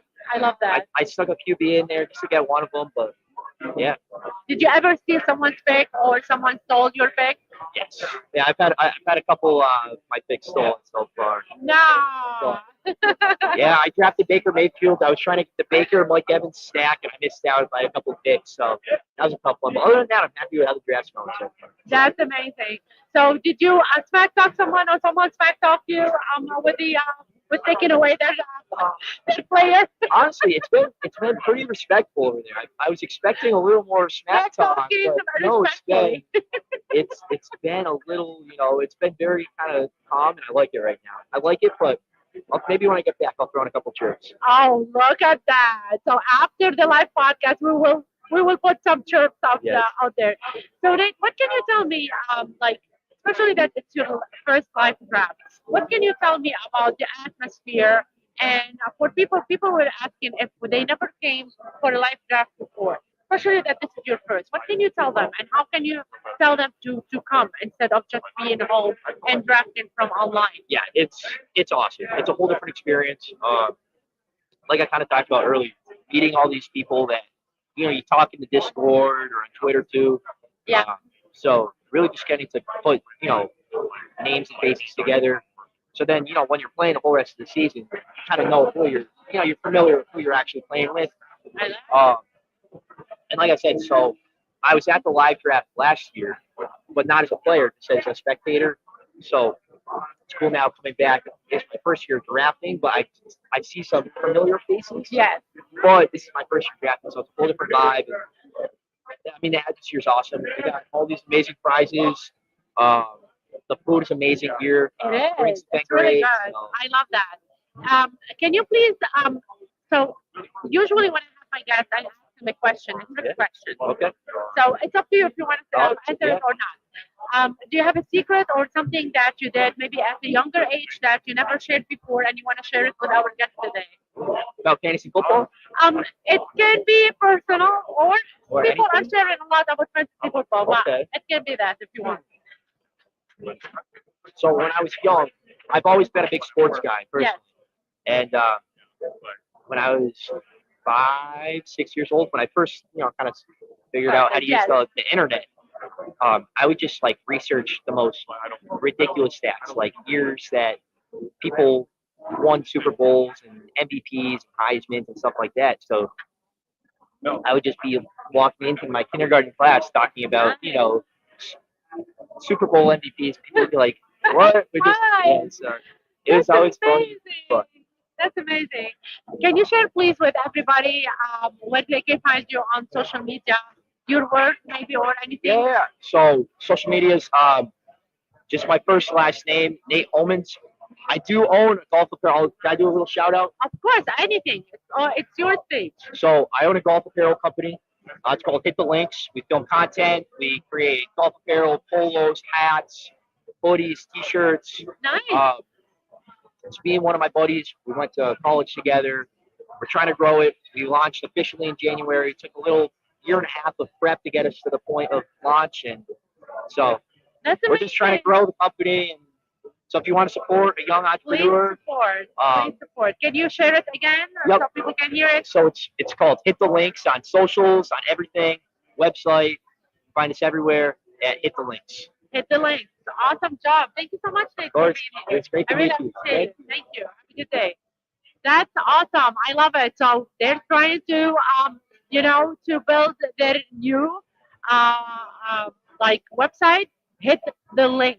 So please share that around and spread the word. So let's see who's gonna be my next guest. I have someone else.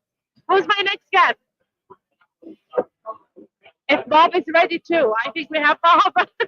We're gonna have We two got, Bob we, there. got, we got Tim popping in 1 second, but I had to pop back in. Dude. How's everyone doing out there? We Look got at people in the that. chat. We have people in the chat. And Everyone is guys, voting in. Any ladies there are ladies, That's all. but they don't want to sign up for the podcast ad. We got tons of people coming on. This guy Tim, been here last year, a local veteran of the live Scott Fishbowl boxing scene. So Yes. I'm gonna pop him in. Let's go. And Coop, if you can, maybe you can tell the ladies to come in too, because I do believe we have two, right? We have only two, so let them bring them in. Chilling, definitely chilling. How you doing? I'm good. Can you share your name, please? I'm with Tim. everybody? Tim. Tim. Okay, I can't Very hear loud. anymore. It is loud. So, Tim, what Codfish Bowl means to you personally? It's the best redraft league every year. I gotta make my pick right now. Yeah, definitely. He's doing it last week, so let's give him a shout out too. It's the best league for charity. It makes it so easy to support. It's so fun with the scoring settings. Right? Yeah. I don't know. It's a good league. I Good to get love together with people who actually talk fantasy football instead of just boring people who don't care every year. Yeah. So, Tim, is this your first live draft, or you did live draft? Second live draft. That was Boston last year. Last year, and this is your second one. So, what's the difference between a live drafting and online drafting to you? Well, this one's, it's a slow draft, but you rip through all the hot ADP Yeah. early on. So this one's like going to your family redraft league. You I drink love a that. little bit. Yes, and have fun. Yeah. you meet So, people. do you have specific strategies when you pick your own players? For this league, best available player, I think That's it? Yeah. what we should be doing. Yeah, it's positionless. So, it's a super flex league. So there's some aspect where I think QBs are being undervalued a little bit. But And who knows? it's good, right? 3.5 points for tight ends, and You're starting before the players play, so Oh, you yeah. don't know if they're gonna be injured, if they're not gonna be playing good. Yeah. So everything is like a game of chance, right? Did you like see someone's pick or someone sold your pick today? I thought Travis Hunter might fall back to me in the fourth round, but went 402 and I'm at 10. So I thought that was pretty far for the IDP set. Yes. Um, So someone took it over. Yeah. Someone took it over. That's the only one. It's like if I thought I could force it, I'd almost like to force Travis Hunter. But didn't get him. Yeah. So you can do it only start 2 QBs, and it's a long season. Yep. So thank you for that, for sharing that. What else can you share with our audience about live drafting? Do you like it more? I just got a heart. My heart just stopped, literally, Mike. Carry on. So, what's good? Do you like more live drafting, or do you like more the online drafting for you? I like slow drafting for like dynasty leagues. Yes. If it's a redraft league, that's the best way to do The it. best way is to Absolutely become draft. live. So I do ask the question for my audience and for my guests. If you have a secret or something that you never shared before that you want to share with my audience today, do you have something that you would like to share? I think Darnell Mooney is criminally undervalued. He's a top end wide receiver too, and people draft him like he's nothing. See? And I have him everywhere, so hopefully I'll get him here, and then no one it'll. So we're gonna see at the end of the season if you're gonna win or not, Tim. Can you share, please, where people can find you or your work or I don't on have any social media? I'm on. You're just here to support. Do you want people to follow you on social media, or you don't care about that? Tim, thank you so much for being here. Appreciate your time and good luck. Yeah, Thank you you so too. much. Thank you. So here you go, guys. This is, yeah. Have you drafted? I never drafted, but I do have a fantasy football You do? podcast. Yeah. You're not in though. No, I'm not there. Not yet. I love it. Thank you so much, Tim. I appreciate it. Okay, so I'm gonna wait for my other one. You wanna say? No, I have got maybe. Is it you? Yeah. No camera's there. My camera's here. So how are you today? How you doing? I'm good, thank you. Can you share your name, please, with our audience? Yeah, I'm John Presto. John. So, John, what Scottish Bowl means to you personally? Oh, are we gonna wait? Do you think we're gonna wait for rappers? yeah, to should come? we? Let's wait because they're gonna say some names. So I'm gonna turn the camera for the rappers, you guys. Which is duck. We are doing duck. So you can see Bob and Mike, and you can see Katie. Katie is Cook's wife. The first ticket roll is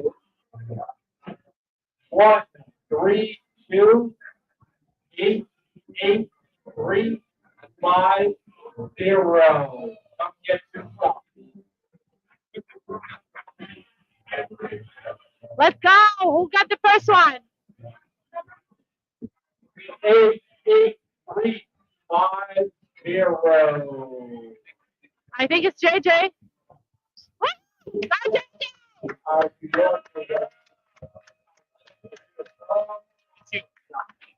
You can say hi. They're watching you.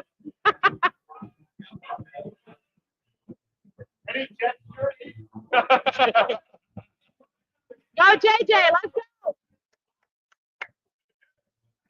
We're gonna go back to our guests soon, guys. Let's just see the picks that the winners. All right, one from the duck bucket. 1, 3, 2, 8, 8, 2, 5, 1.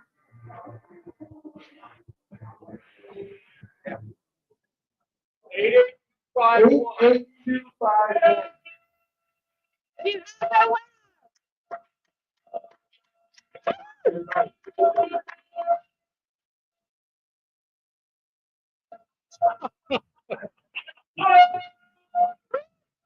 can't believe you were well behaved on my show. Yeah. Really? Yes, we have it on live camera. Let's go. Belle, we wish you were here too, my friend. Thank you for popping in.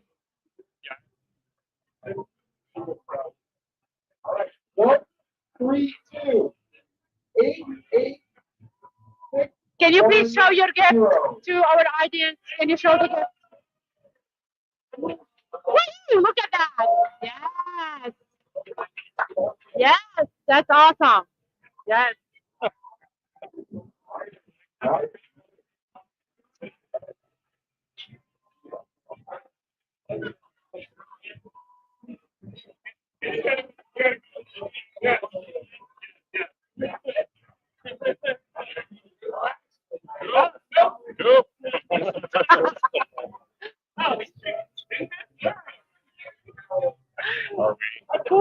No. Oh yeah. Oh yes. Podcasting is such hard work. Doing my next. I'm just doing this for effect. I'm not putting any muscle into it. Can you show us, please? Yes. Let's go. Back up. Back up.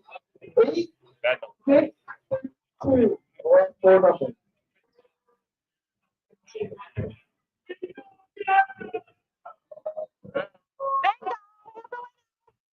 Expo soon, definitely, Bill. Expo. Let's go. 1, 3, 2.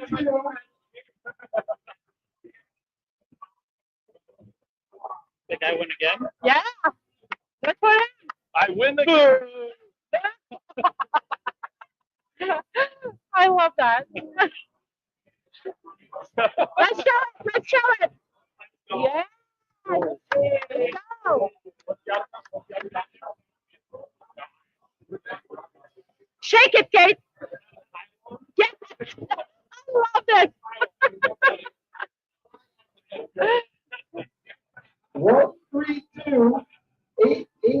132-88-457.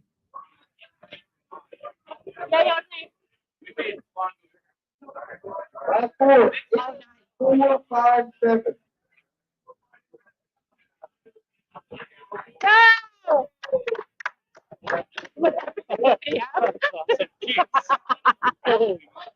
I do believe someone bought like 200. That's amazing. That's crazy.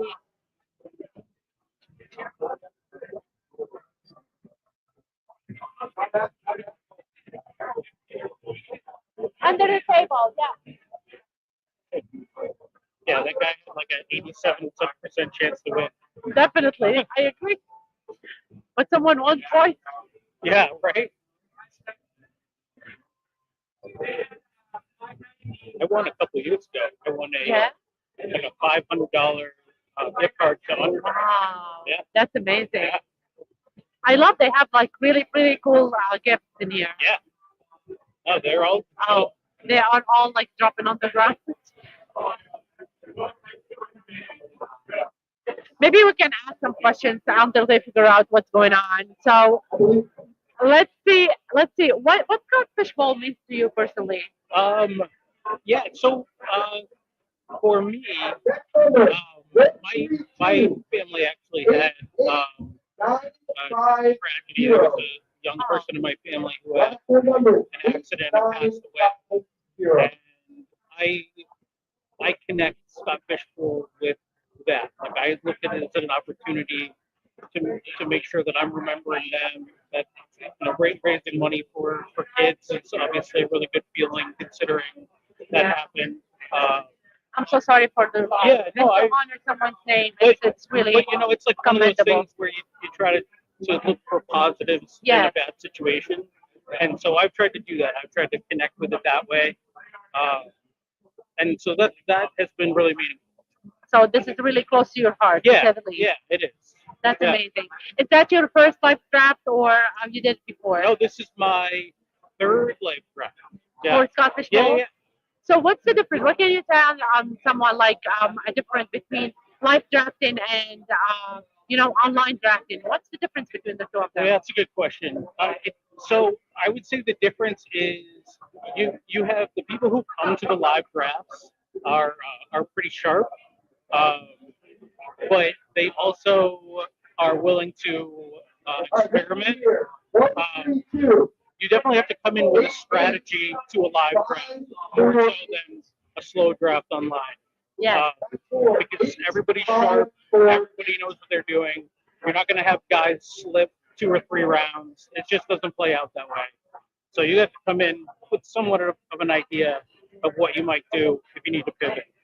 So do you have like specific strategies for live drafting and online drafting? Different strategies to say the least, or it's similar? Yeah, no, I do. I would say like my live draft strategy is a little safer Yes. than my my slow draft strategy. I definitely look for higher floor when I'm live drafting, and I tend to take more chances on the slow drafts. But I want to make sure that I get a competitive team when I'm at live drafts, just because everybody here is sharp. It is. Yeah. Did you get to steal someone's picks, or someone stole yours today? Yeah, so actually right from the start, I had no interest in taking quarterback first at the 10th pick. I thought maybe Genty would fall. I thought maybe Gibbs would fall, and they went 2 picks right before me. Yeah. So immediately I had to pivot and change my strategy. I took Jaden Daniels. But that's kind of how Scott Fishbowl goes. So right as soon as you think you have a plan, you have to have a backup plan. I agree 100%. So I do ask my guests, I don't know if you watched my podcast before, a trick question. So Okay. it's up to you if you want to answer it or not. All right. If there's a secret that you never shared before, or something that you did at a young age, you never spoken of before, and you want to share it with us today. Man. That's interesting. Yeah.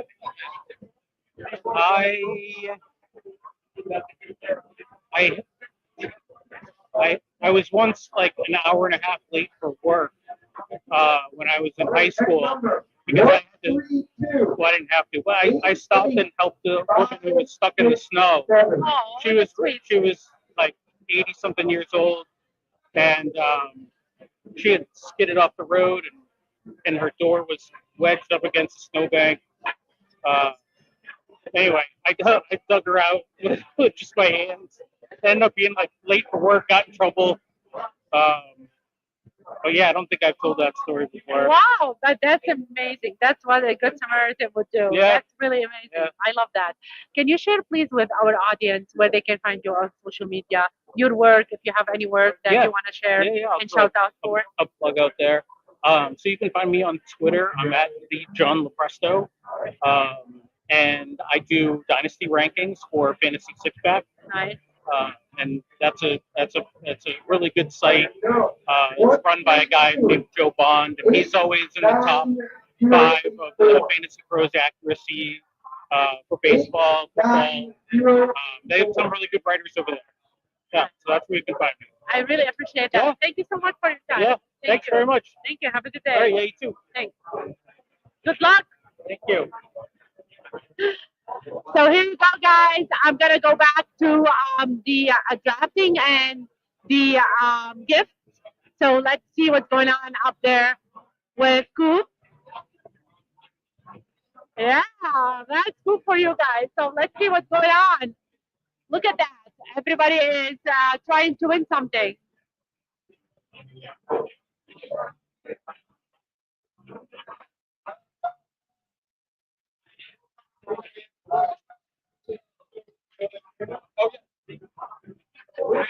Yeah, let's go. Boy, 23, and it's time. How lucky people are. That one, 132 88990.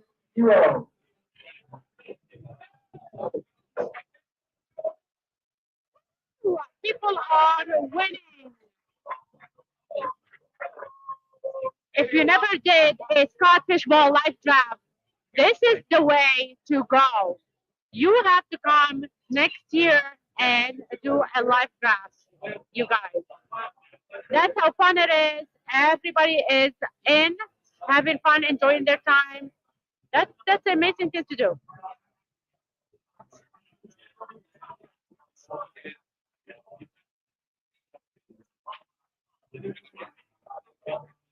Are you live streaming? Yes. Mr. JJ is in the house. 174.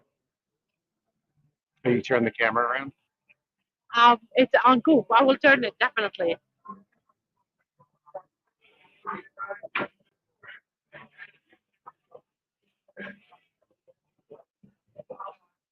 What are you playing games for? Really? It's not working.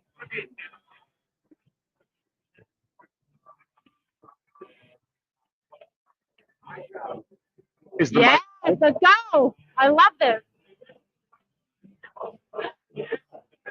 So there's someone sitting next to me. Look at that. Look at that, you guys. JJ is in the house. 132 880. Tell Coop, great job on the raffle prices. Yeah, he's doing a great job. Yeah, great job picking, man. I can't won the believe first that. one. As a Jets fan, I won an autographed Gronk jersey. Look at that. I'm going to use it when I cut the grass.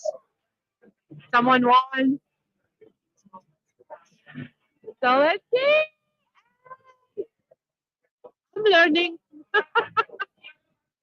JJ won something? Yes. Just by sitting next to me, he won everything. Just I'm a winner in life. Two teachers in the house. Oh, that's not me. All right, I'm gonna leave. No, you're not gonna talk and say something about. No, I'm in the middle of a draft. How's everybody doing? Well, go ahead. I'll answer a question. Do you have any questions? What Scotch fishbowl means to you? Oh, it's amazing the community that has grown around both this and the expo, and the amount of money that they are able to raise. And it's really a small group of people who just I love it. spearheaded this, and it is a beautiful event. I just want to show because people think that we don't have women, and just a woman just won right now. Just to let you know, we do have women live drafting, but they don't want to be on camera. That's the only thing. So we do have women, you guys. So if you are a woman, you want to come for live drafting, that's your show. So, Carla, what does Scott Fishbowl mean to you? It's everything. It's a great community. It's the community. It's the charitable aspect of it, JJ, because charity means a lot to me. And as a Zumba instructor, I do a lot of charities, and that's part of why you asking me that question. I should be asking you questions. Listen, I'm a host. I take over. You know that. Yes, right. But I'm gonna keep going. So as a Zumba instructor, it's I do a lot of charities, and that's part of why I love Scott Fishbowl, and I love helping. I helped last year. This is my second year, and hopefully, like every year after, I'm honored to be part of it. Honestly, to be part much of like the house work, family. I offer help once and then I do it badly, so they never ask me again. I haven't vacuumed in 25 years. I'm still waiting for Las Vegas, though, so we will see. Maybe I'll go to Las Vegas once. What? I still wait for Las Vegas. I might go to Las Vegas once, maybe. I love it. I would love to go. Yeah, I think I definitely want to go to some next year. Are you going to the expo this year? Does a bear shit in the woods? Yeah, I'm going to the expo. The expo is my favorite time of the year. It's my one vacation I take. Looking forward to hanging with my crew. Definitely. Drinking around a fire until 4 in the morning, wreaking havoc, and having a great time. And getting the police to get to I have never had a I've never had that. Or something like that. That's crazy. I am a sniper now. I'm a rule follower. I'm a rule follower. I don't. If the police show up, I'm going to be scared. Oh my God. So let me see. Coop is having an issue, I think, with his microphone. I'll try and see what's going on at some point. I'm going to go and check him out. You're going to go check him out? Check him out. Dog! Dog! What's going on? Is it good? The microphone.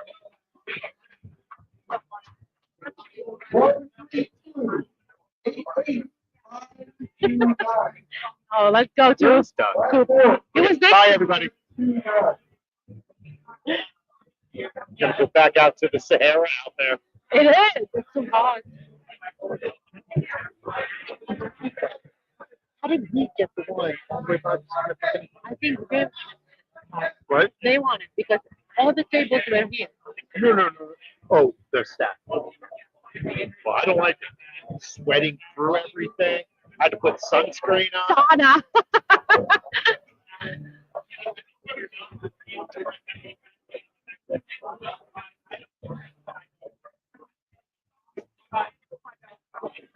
So I'm gonna take you through a little bit of the life, what's going on right now.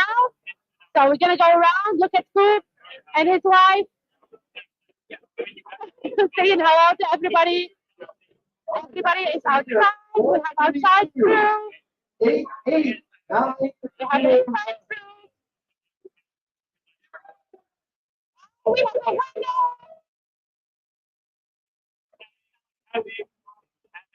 We have some winners. It's not him.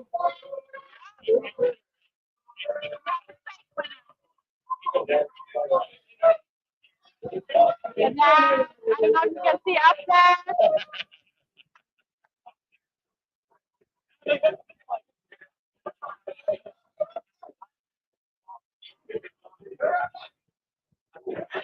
So we're going live, you guys. Look at that, everybody. It's a really pretty space, and Coop is so.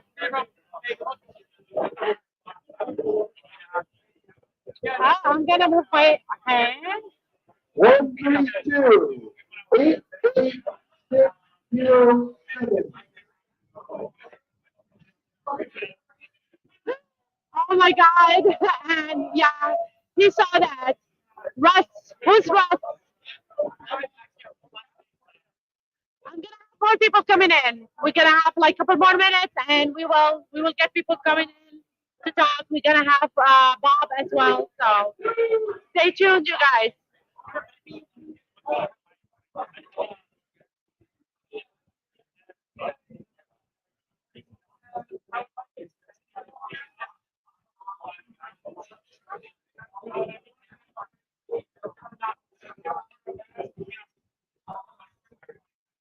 All right, 142.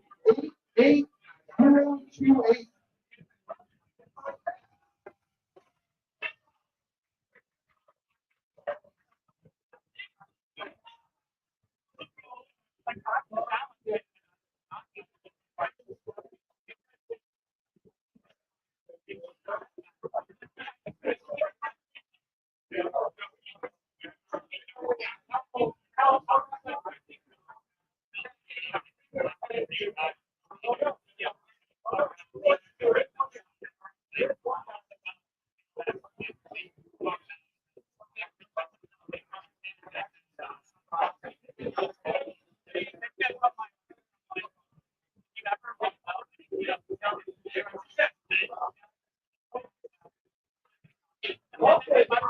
I know.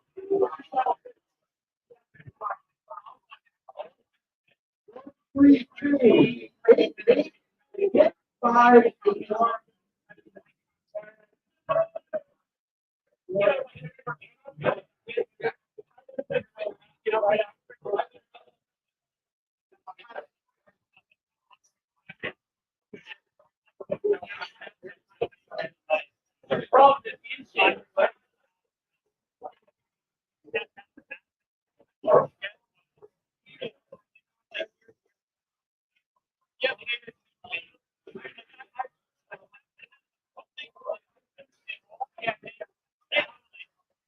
Yeah, I have Bob. So Bob is coming on the show soon, my friends.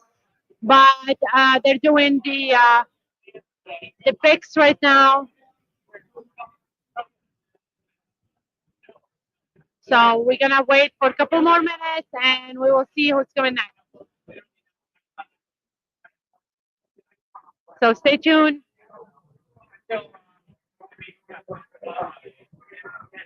I do have the no, I don't have it with me. So if you didn't see it from the beginning, look at this. Oh, look at that! Look at that! Yes, let's go! Look at this. We have Scotch fish balls. That's Kate.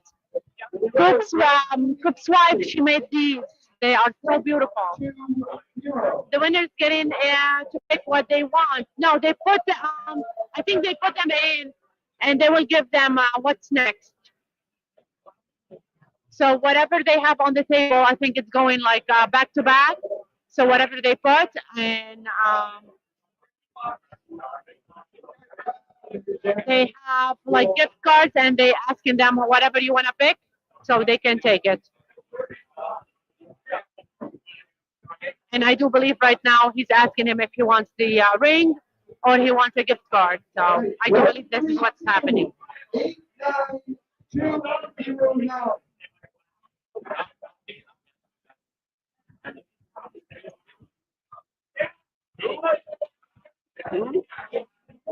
Nine two zero.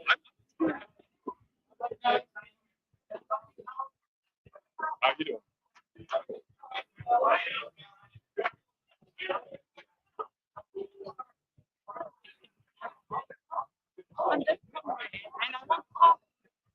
You getting good response? Oh. And we were talking about pot over here. All right, 132, 88, 760. You can be with me next if you want to, because right now I think they're almost done. Yes.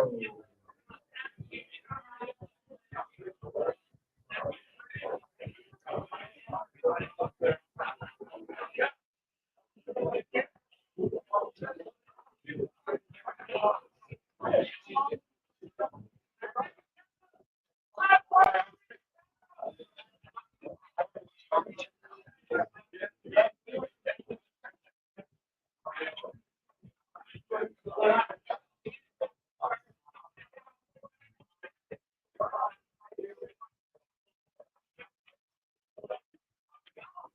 Can you take two of us? Because we're a team.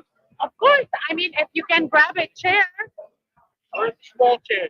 I think they are over there. Just grab one. All right. Yeah.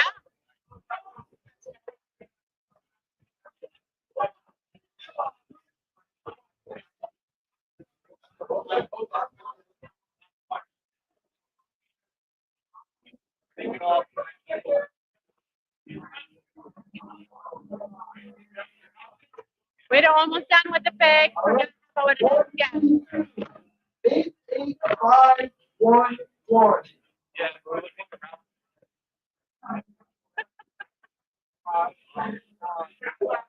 132, 88511. Thanks, Joe. What, that could be 512. Oh, I know, right? get it closer again. I'll turn the camera on you. Just in 1 second. 88511. There you go. Now? That's your ticket? Oh Oh my God, someone is screaming. Okay, 132, 88511. A lot of 88. Yeah, I didn't see any. Same? No? Come on, you guys.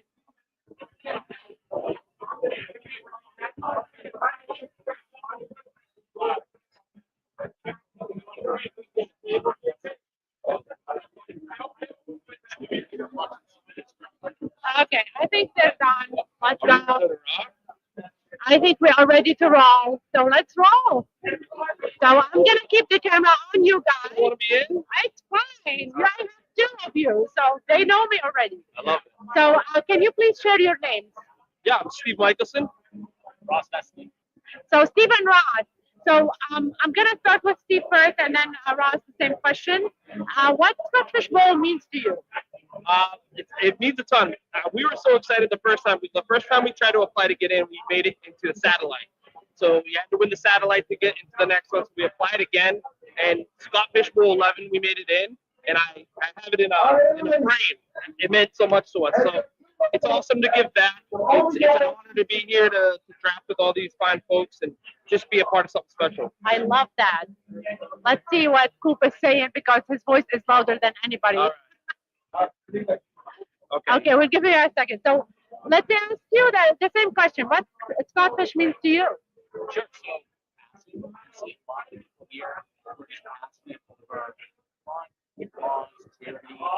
Great. It's a great time. It's an awesome event. We did the gala last year. We've been coming to a live event. Live drafts are the way to go. Anybody who hasn't been to one, anybody who's out there wondering if it's the thing to do, it is. It's a blast. It enhances the experience. It's great all around. I love that because there's a lot of people that say that. Okay, let's see. Again. Big auction. Three big dog shirts going here, as well as some people have attention.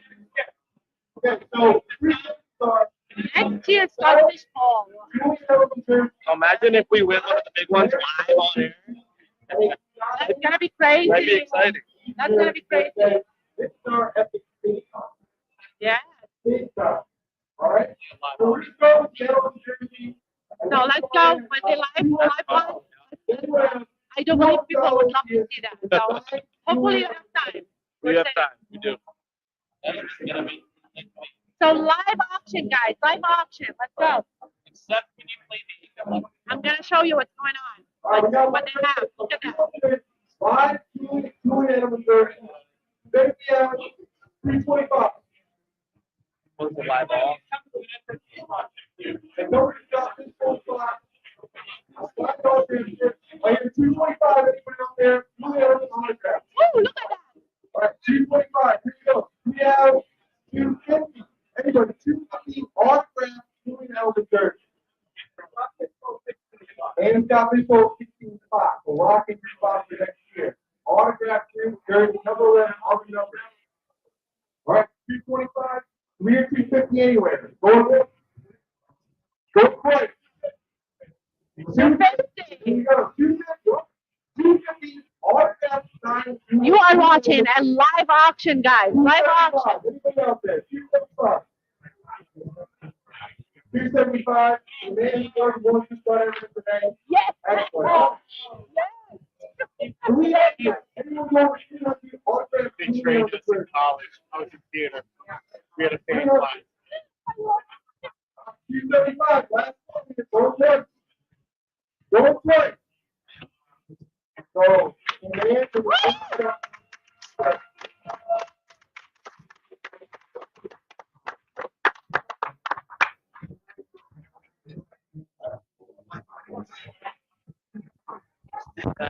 Just in case. Here we go. Next one here. All right, okay, Larry Bird, autograph, Larry Bird. It starts at 250 to your back pocket. So I'm paying $250 on this Larry Bird. All right, here we have 275 over here. Oh, look at that. 300. Here we have 325. 325. Larry Bird, 350. 125 over here. Larry Bird. Don't drink your hand accidentally. I'm not trying to. We have 25 anywhere now. It's 400, 475. No, 475 out here for Larry Bird autograph. We're 3.2 now. 500. You're going to check me. It's anyone you got $500 autograph. Larry Bird. 535. Anybody out there? 535. We got 535. I get you, boys. 545. It's 550 out here on the red. 525. You're going for it. Going for it. Going for it. The right side here.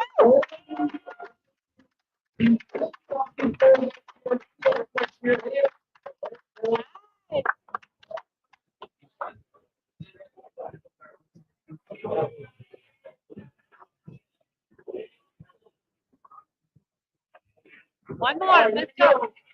Another big one here. David Copy. David Orton signed and written onto their number 4. The legendary after the Boston he came out and said, "This is our written on the jersey. Let's go. We're gonna start this one at 300 because I know I want to pay. I'm going to pay 225. We got 400 right away over here. David Ortiz. It's okay, Red Sox. It's a Boston. This is our FNC. Anyone who wants to do more than 400 birthdays. 225 for David. What do we got here? We got 500 here. That's $500. David Ortiz. His autograph jersey. 8 entries to next year's top people. $500. Anybody willing to go more than 500 here? Anybody on the patio? Anybody in the stadium? More than 500. 8 entries autograph. This is our city. Last one here. $500. Don't play. 500.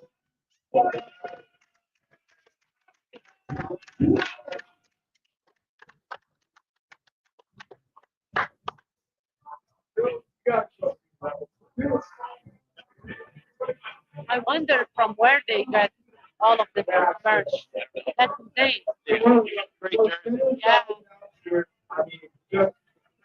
Yeah. Yeah.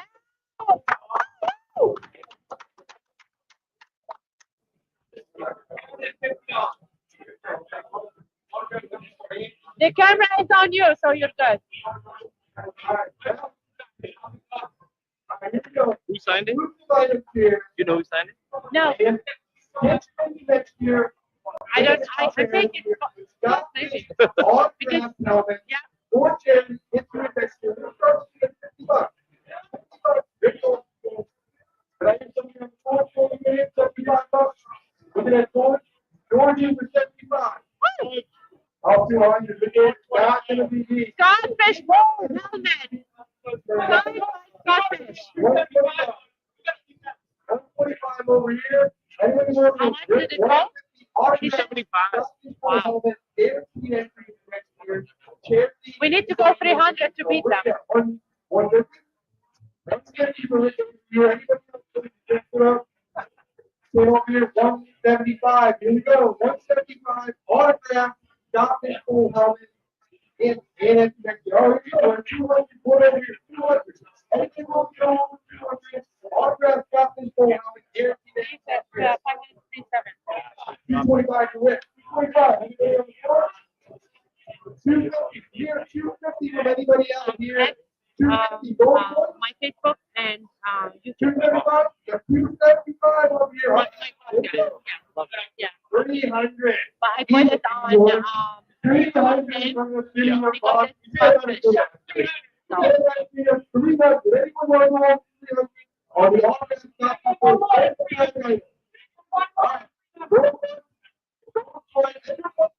I'll get around 300. That's it. That's it. you guys, awesome job.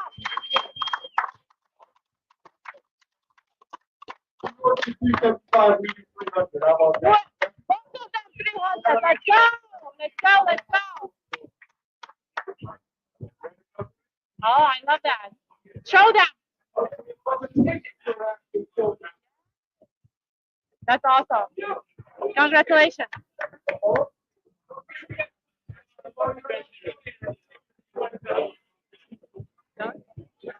All right, everybody. Hey, up here real quick. Before we auction off these tickets, we have something really special because this person here has been coming to me for years. She's incredibly generous with everything she does, and she donated tickets for this clearing. For all the tickets donated.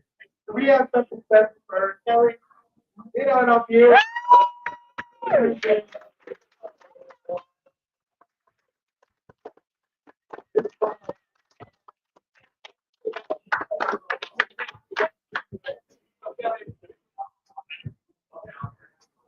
Give it to some kids.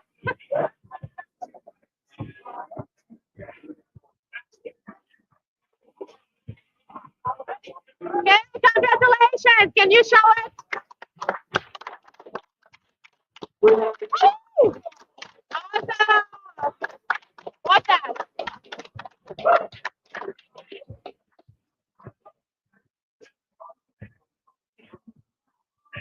Here we go. You're the freedom. Which one year you've already put in for? 350. Two officers are restricted to a boardroom. And then we have three tickets. Section 112, row 1, first, the New York Giants. All papers. Let's get a pull.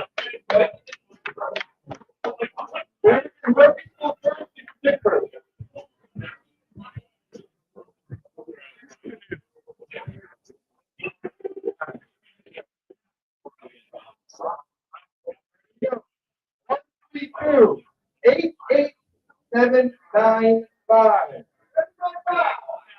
88795. You need to pick like 8, 9.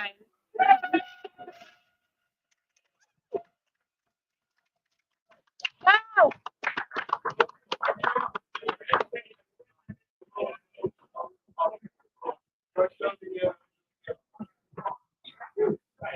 Yeah. All right, 2 left. We have left. Ruined something up. 1, 3, 2, 8, 8, 2, 1. Always 8-8. 4-8-9. 8, 8, 2, 1, 9.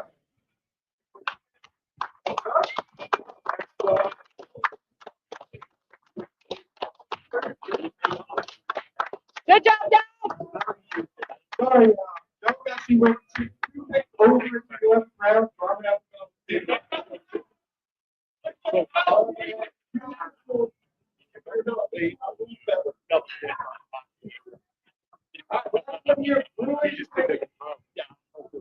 Last one, and we're going live back, guys. 1, 3, 2, 8, 8, 1, 5, 4. Unreal. 8, 8, 1, 5, 4. You won again. This guy won again. Kidding. He won like everything. That's what happens when you buy a lot of tickets. What kind of gold did you take in?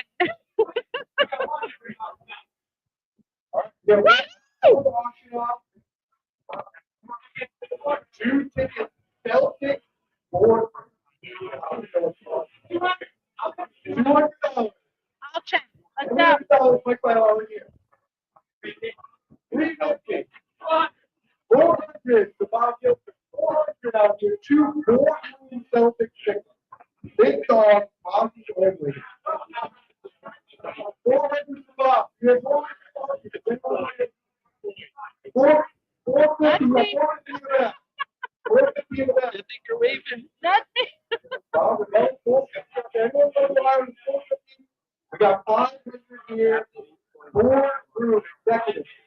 550. 2 tickets in the boardroom. Was it? It's okay. Keep it low.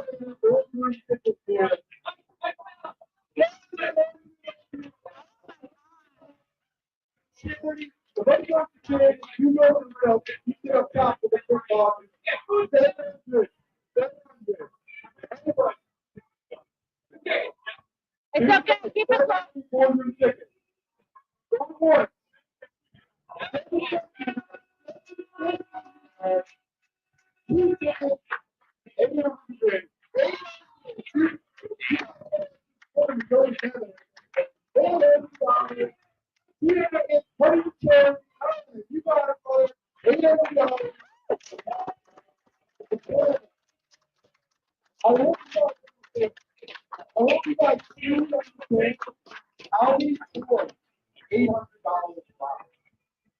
So much of this charity. And then I'm done. Those charities, we're talking about portrait. Otherwise, so thank you guys. Everybody going today. Well done. You can try it, sir. Where you sell on the Stop People website. Jordan decided to get sales. Yeah. That money goes to charity. Those kids right now, my time. Thank you everybody for showing up today. Okay, just decide yourself within the draft. Somebody get to take over the football that I like to call it the draft. Ooh, you did it again. Thank you guys. I hope you can hear with this. I know you're drafting against some people, but you got to take it over the top today. So thank you so much, guys. Okay, let's go back. Okay, so here we go. So we answered some questions about what Godfish means to both of you. Yeah. Do you want to add something into that, or we're good? We're good. I like, everything about it. It's a blast. Just, a little disappointed I didn't come away with the raffle, but hard to be disappointed when money's going to a great I cause. know. It's always like 8-8 instead of 8-9. There's no 8-9 So tickets. disappointing. Unreal. But it's all for charity, which is really amazing, and you guys are doing a wonderful job to share the wealth with everybody. So let me ask you this: what do you like most about the live drafting instead of the online drafting? I think just. Uh-oh.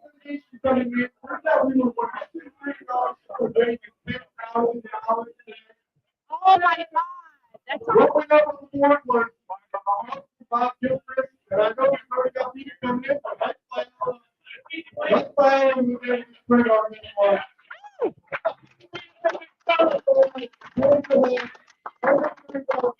10K is crazy. 10K, we did raise 10K, you guys. That's awesome for you. Yeah. So I think just having the name, he's just too loud. I can't compete. You can still donate faithcares.com, buy shirts, buy anything, put money in there, all those charities, special stuff. Thank you, guys. Thank you, Mike.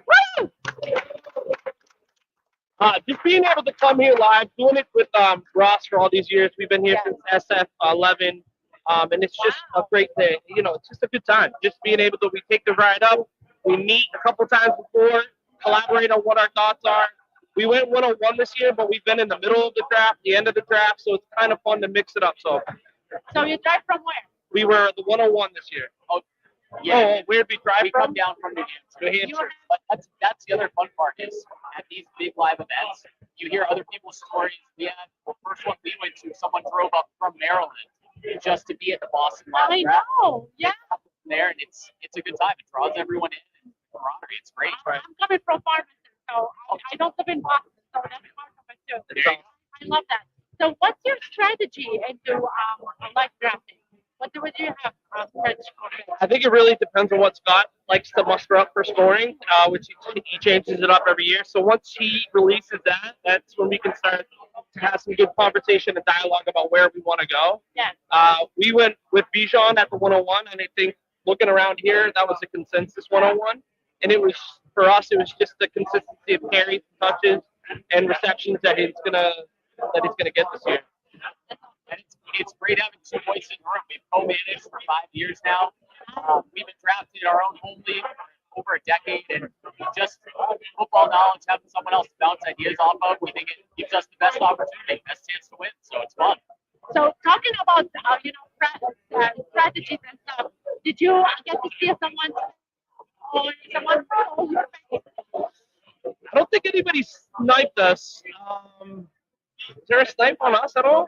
I think for some, the thing about the live draft too is you can do all the mocks online, you can do all those research, and when you're in the live event, it always inevitably goes different from what you planned. Somebody jumps you, or you see all these position players go ahead of where you expected. So yeah, for us, I think what we noticed is the quarterbacks went later than what we mocked.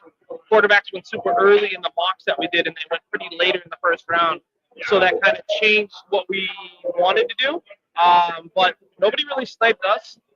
We got some heckles on some of our picks, which is fine. We could take it. That's awesome. Are you guys planning to go to the expo this year? What's your plan? We talked about it a lot. He's got kids, I've got kids, so it's hard to. It's super hard to navigate that sort of thing. But we talk about it almost every year about how much of a blast that would be. Yeah, it's been a family thing too. Like you can take your kids, especially that they open, a place that they can go and have fun. So try to plan it. Maybe that's a family listener. my wife just got home. She just took a vacation in California, and I was home with the kids. There we go. Maybe it's gonna happen. Maybe we do it this year. Yeah. Talk us into it. It's gonna be. I'm serious. It's really fun. It's my 4th year going, so it's really fun. You get to connect with a lot of people like that. So before the end of my show, every single time I ask you a question, it's a question. So do you have like any secret or something that you did at an early age you never shared with anybody and you want to share on the podcast today? Oh my goodness, a secret. You go first. You got any secrets when you were younger? People said a lot of stuff. I tell you, a lot of stuff. I got a good one. Awesome. I got a good one. So I knew that I had a weak spot in my grandma's heart. Yeah. God rest her soul, she's passed away. But every time I didn't get what I wanted from my parents, I just had to go ahead and let the tears leak, and I would get what I want from my grandma whenever we visited her. So that was sort of like a secret power I had as a kid. Just kind of cry a little bit, and I got what I wanted. So That's amazing. not really a secret, just like a superpower as a kid. It's such a superpower. I love that. On the spot, I can't think of one. No. I'm sure I have them. I'm not good under pressure, I guess. Yeah. So nothing, no secrets for you, huh? He's just such a good guy, you know. Nothing's never done anything wrong. It's awesome. Mel is laughing, and I have my friend Abby. I'm super instructor too. So they're popping in. Do you want to share something with your audience? Do you want to share your work? Do you want to share something that you do, or they can follow you on social media? Yeah, I mean, just if you haven't been able to get into the tournament, just keep trying. Join the satellites. The Tadpole Bowl just started up with college stuff. Just get into it. Keep trying. You'll get in. And the point of all this is just to give to charity. So regardless if you don't get in, I've had people, you see on X, a lot of people complaining that they haven't gotten in in a few years. And it's really not the point. The point is to give and to be a part of something bigger. So keep trying. And you don't have to be in it to come to one of these events. Right. Come down, check it out, connect with those who are in it, learn about it, and your time will come. I agree 100%. Thank you so much, Thank you. gentlemen, for being here today. Thanks for having us. Good luck, everyone. Thank you so much. Okay, you guys, we're almost done. I do believe we still have Bob to come into. Joe is going to talk, and he has a couple stuff to say and say hello to everybody. So let's say hi to Joe again. Hi again, everybody. I just wanted to come on and give Carla her props. She worked her ass off today. She set up a lot of stuff here. Got it going early this morning. She conducted all these interviews. And if you guys are joining us on X, please go over to YouTube, like and subscribe. If you're not subscribed to the Sports Affiliation yet, subscribe. We got big things planned between now and throughout the season. I agree. Definitely do that. We 100% appreciate it. We love everybody who tuned in today. And Carla, great job. Thank you so much, Joe. Thank you. I appreciate that. To you and your wife, thank you so much. It was a pleasure to meet you face to face. That's all, right? Absolutely. Well, we met last year, but we really didn't interact. We didn't interact. I didn't know you that much, and I got my blockbuster card. And you signed me in. I love that. You fixed our draft board when it fell over like 3 different times. But other than that, we didn't interact. But I'm glad that we. I'm glad we did this year. Thank you so much, my friend. So do all that stuff I said. Thank you guys for tuning in. Thank you.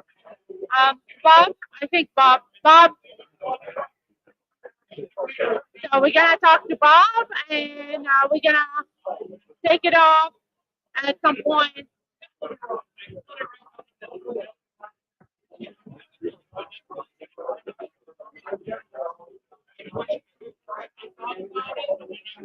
The coin just fell. Oh, we got it. Oh, is he busy? A little bit, yeah. A little busy. It was crazy today, but this was such an amazing event that you guys put together every single year, and people are so appreciative. And I didn't hear about positive reviews from everybody. So, what Codfish Bowl means to you personally, Bob? So you get to do this every single year without even like saying no. You show up for these events. Well, I mean, we put a lot of time and effort to grow it to where it is today. And, it is so much. It's so much responsibility because the community expects it. And, we are very, I guess, privileged to be a part of it. That it never comes to thought that we put everything together every year. And Scott and myself and Russ and John and Mike and Coop and I've got Zach Reed who couldn't make it today because of COVID. We've got a lot of strength in the Boston area.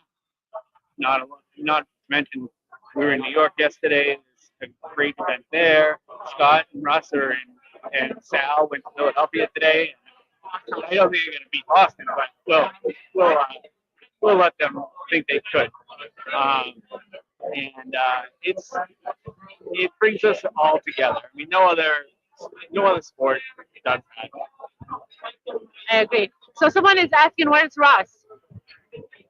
Russ is he's in Philadelphia somewhere. He got a day pass, so we'll see where he ends up. I know he's probably not too far behind Scott. Whenever you see a picture of Scott today on TV, just look in the background. You might see Russ. So what's next for Scottish Bowl, Bob? Do you have like something new coming up? What do you have? There's always something new. There's always something new. We got a couple things that we're talking about releasing, but we haven't really fleshed them out, so I don't want to make any announcements. But You get them all them today on the Game Changers? we promise that we will have some new stuff coming out. Because there's always something more we can do. That's amazing. So, what's next to you? Are you gonna keep doing this every single year in Boston? Are you gonna find different places? What are you gonna do at the same place? What can you tell our audience about Scottish Bowl? I'm hoping I don't have to run it. You and Coop can run it. I know. The less I have to do, the better. That gives me the opportunity to expand in other places. Yeah. But no, it's never going to leave Boston. I mean, we have a very strong core here, and I agree. people show up. So no, it's not going to leave. I'm sure every year I can give away more pieces of things that I do. And that's what I want to do, because then I can go out and do other things. You give a lot. I agree. And do you want to shout out how much we made today for Scottish? Because we were hearing it all over. You heard it? Yeah, we heard it all over. It's nice to know. We made $10,000 here today. That's amazing. I can believe that. Any other info you want to share with your audience today, Bob? No. I mean, everyone knows where to find us. Everyone knows where to donate. Come hang out with us on Wednesday after you watch Carl. Come watch us. We just sit around and talk about nothing. I love that so much. Thank you so much, Bob, for today. All right, Have a thank great you. day. I appreciate your time. Take care. Thank you so much, Jared, you guys, for joining in today. It was almost like 3 hours. So I really appreciate everybody coming to the show today. You guys were awesome. I loved every single second from your interactions. So any questions you have, anything you have, you already have proof. You can follow Coop and ask him about Scottfish. You have Scottfish as well. I know that he get busy and sometimes he cannot answer you directly, but you can always reach out to Bob, or you can reach out to Coop, and you can reach out to me too if you need anything as well. So if I can help you with your stuff. So this is the end of our podcast today. I love interacting with everybody. And I will see you soon, hopefully on Wednesday. Thank you so much, Anne. Thank you so much, Sniper Mel, and everybody that was interacting with us. So have a good day. Signing off from Boston. Keep challenging the game, you guys. You all rock, and keep making a change, because charity is making a change in people's lives. And this is what we need. We need people like you to make a change. So keep doing that. Keep making a change. Love you all. You are all blessed, and I'm blessed with having you all. So have a good night. Bye.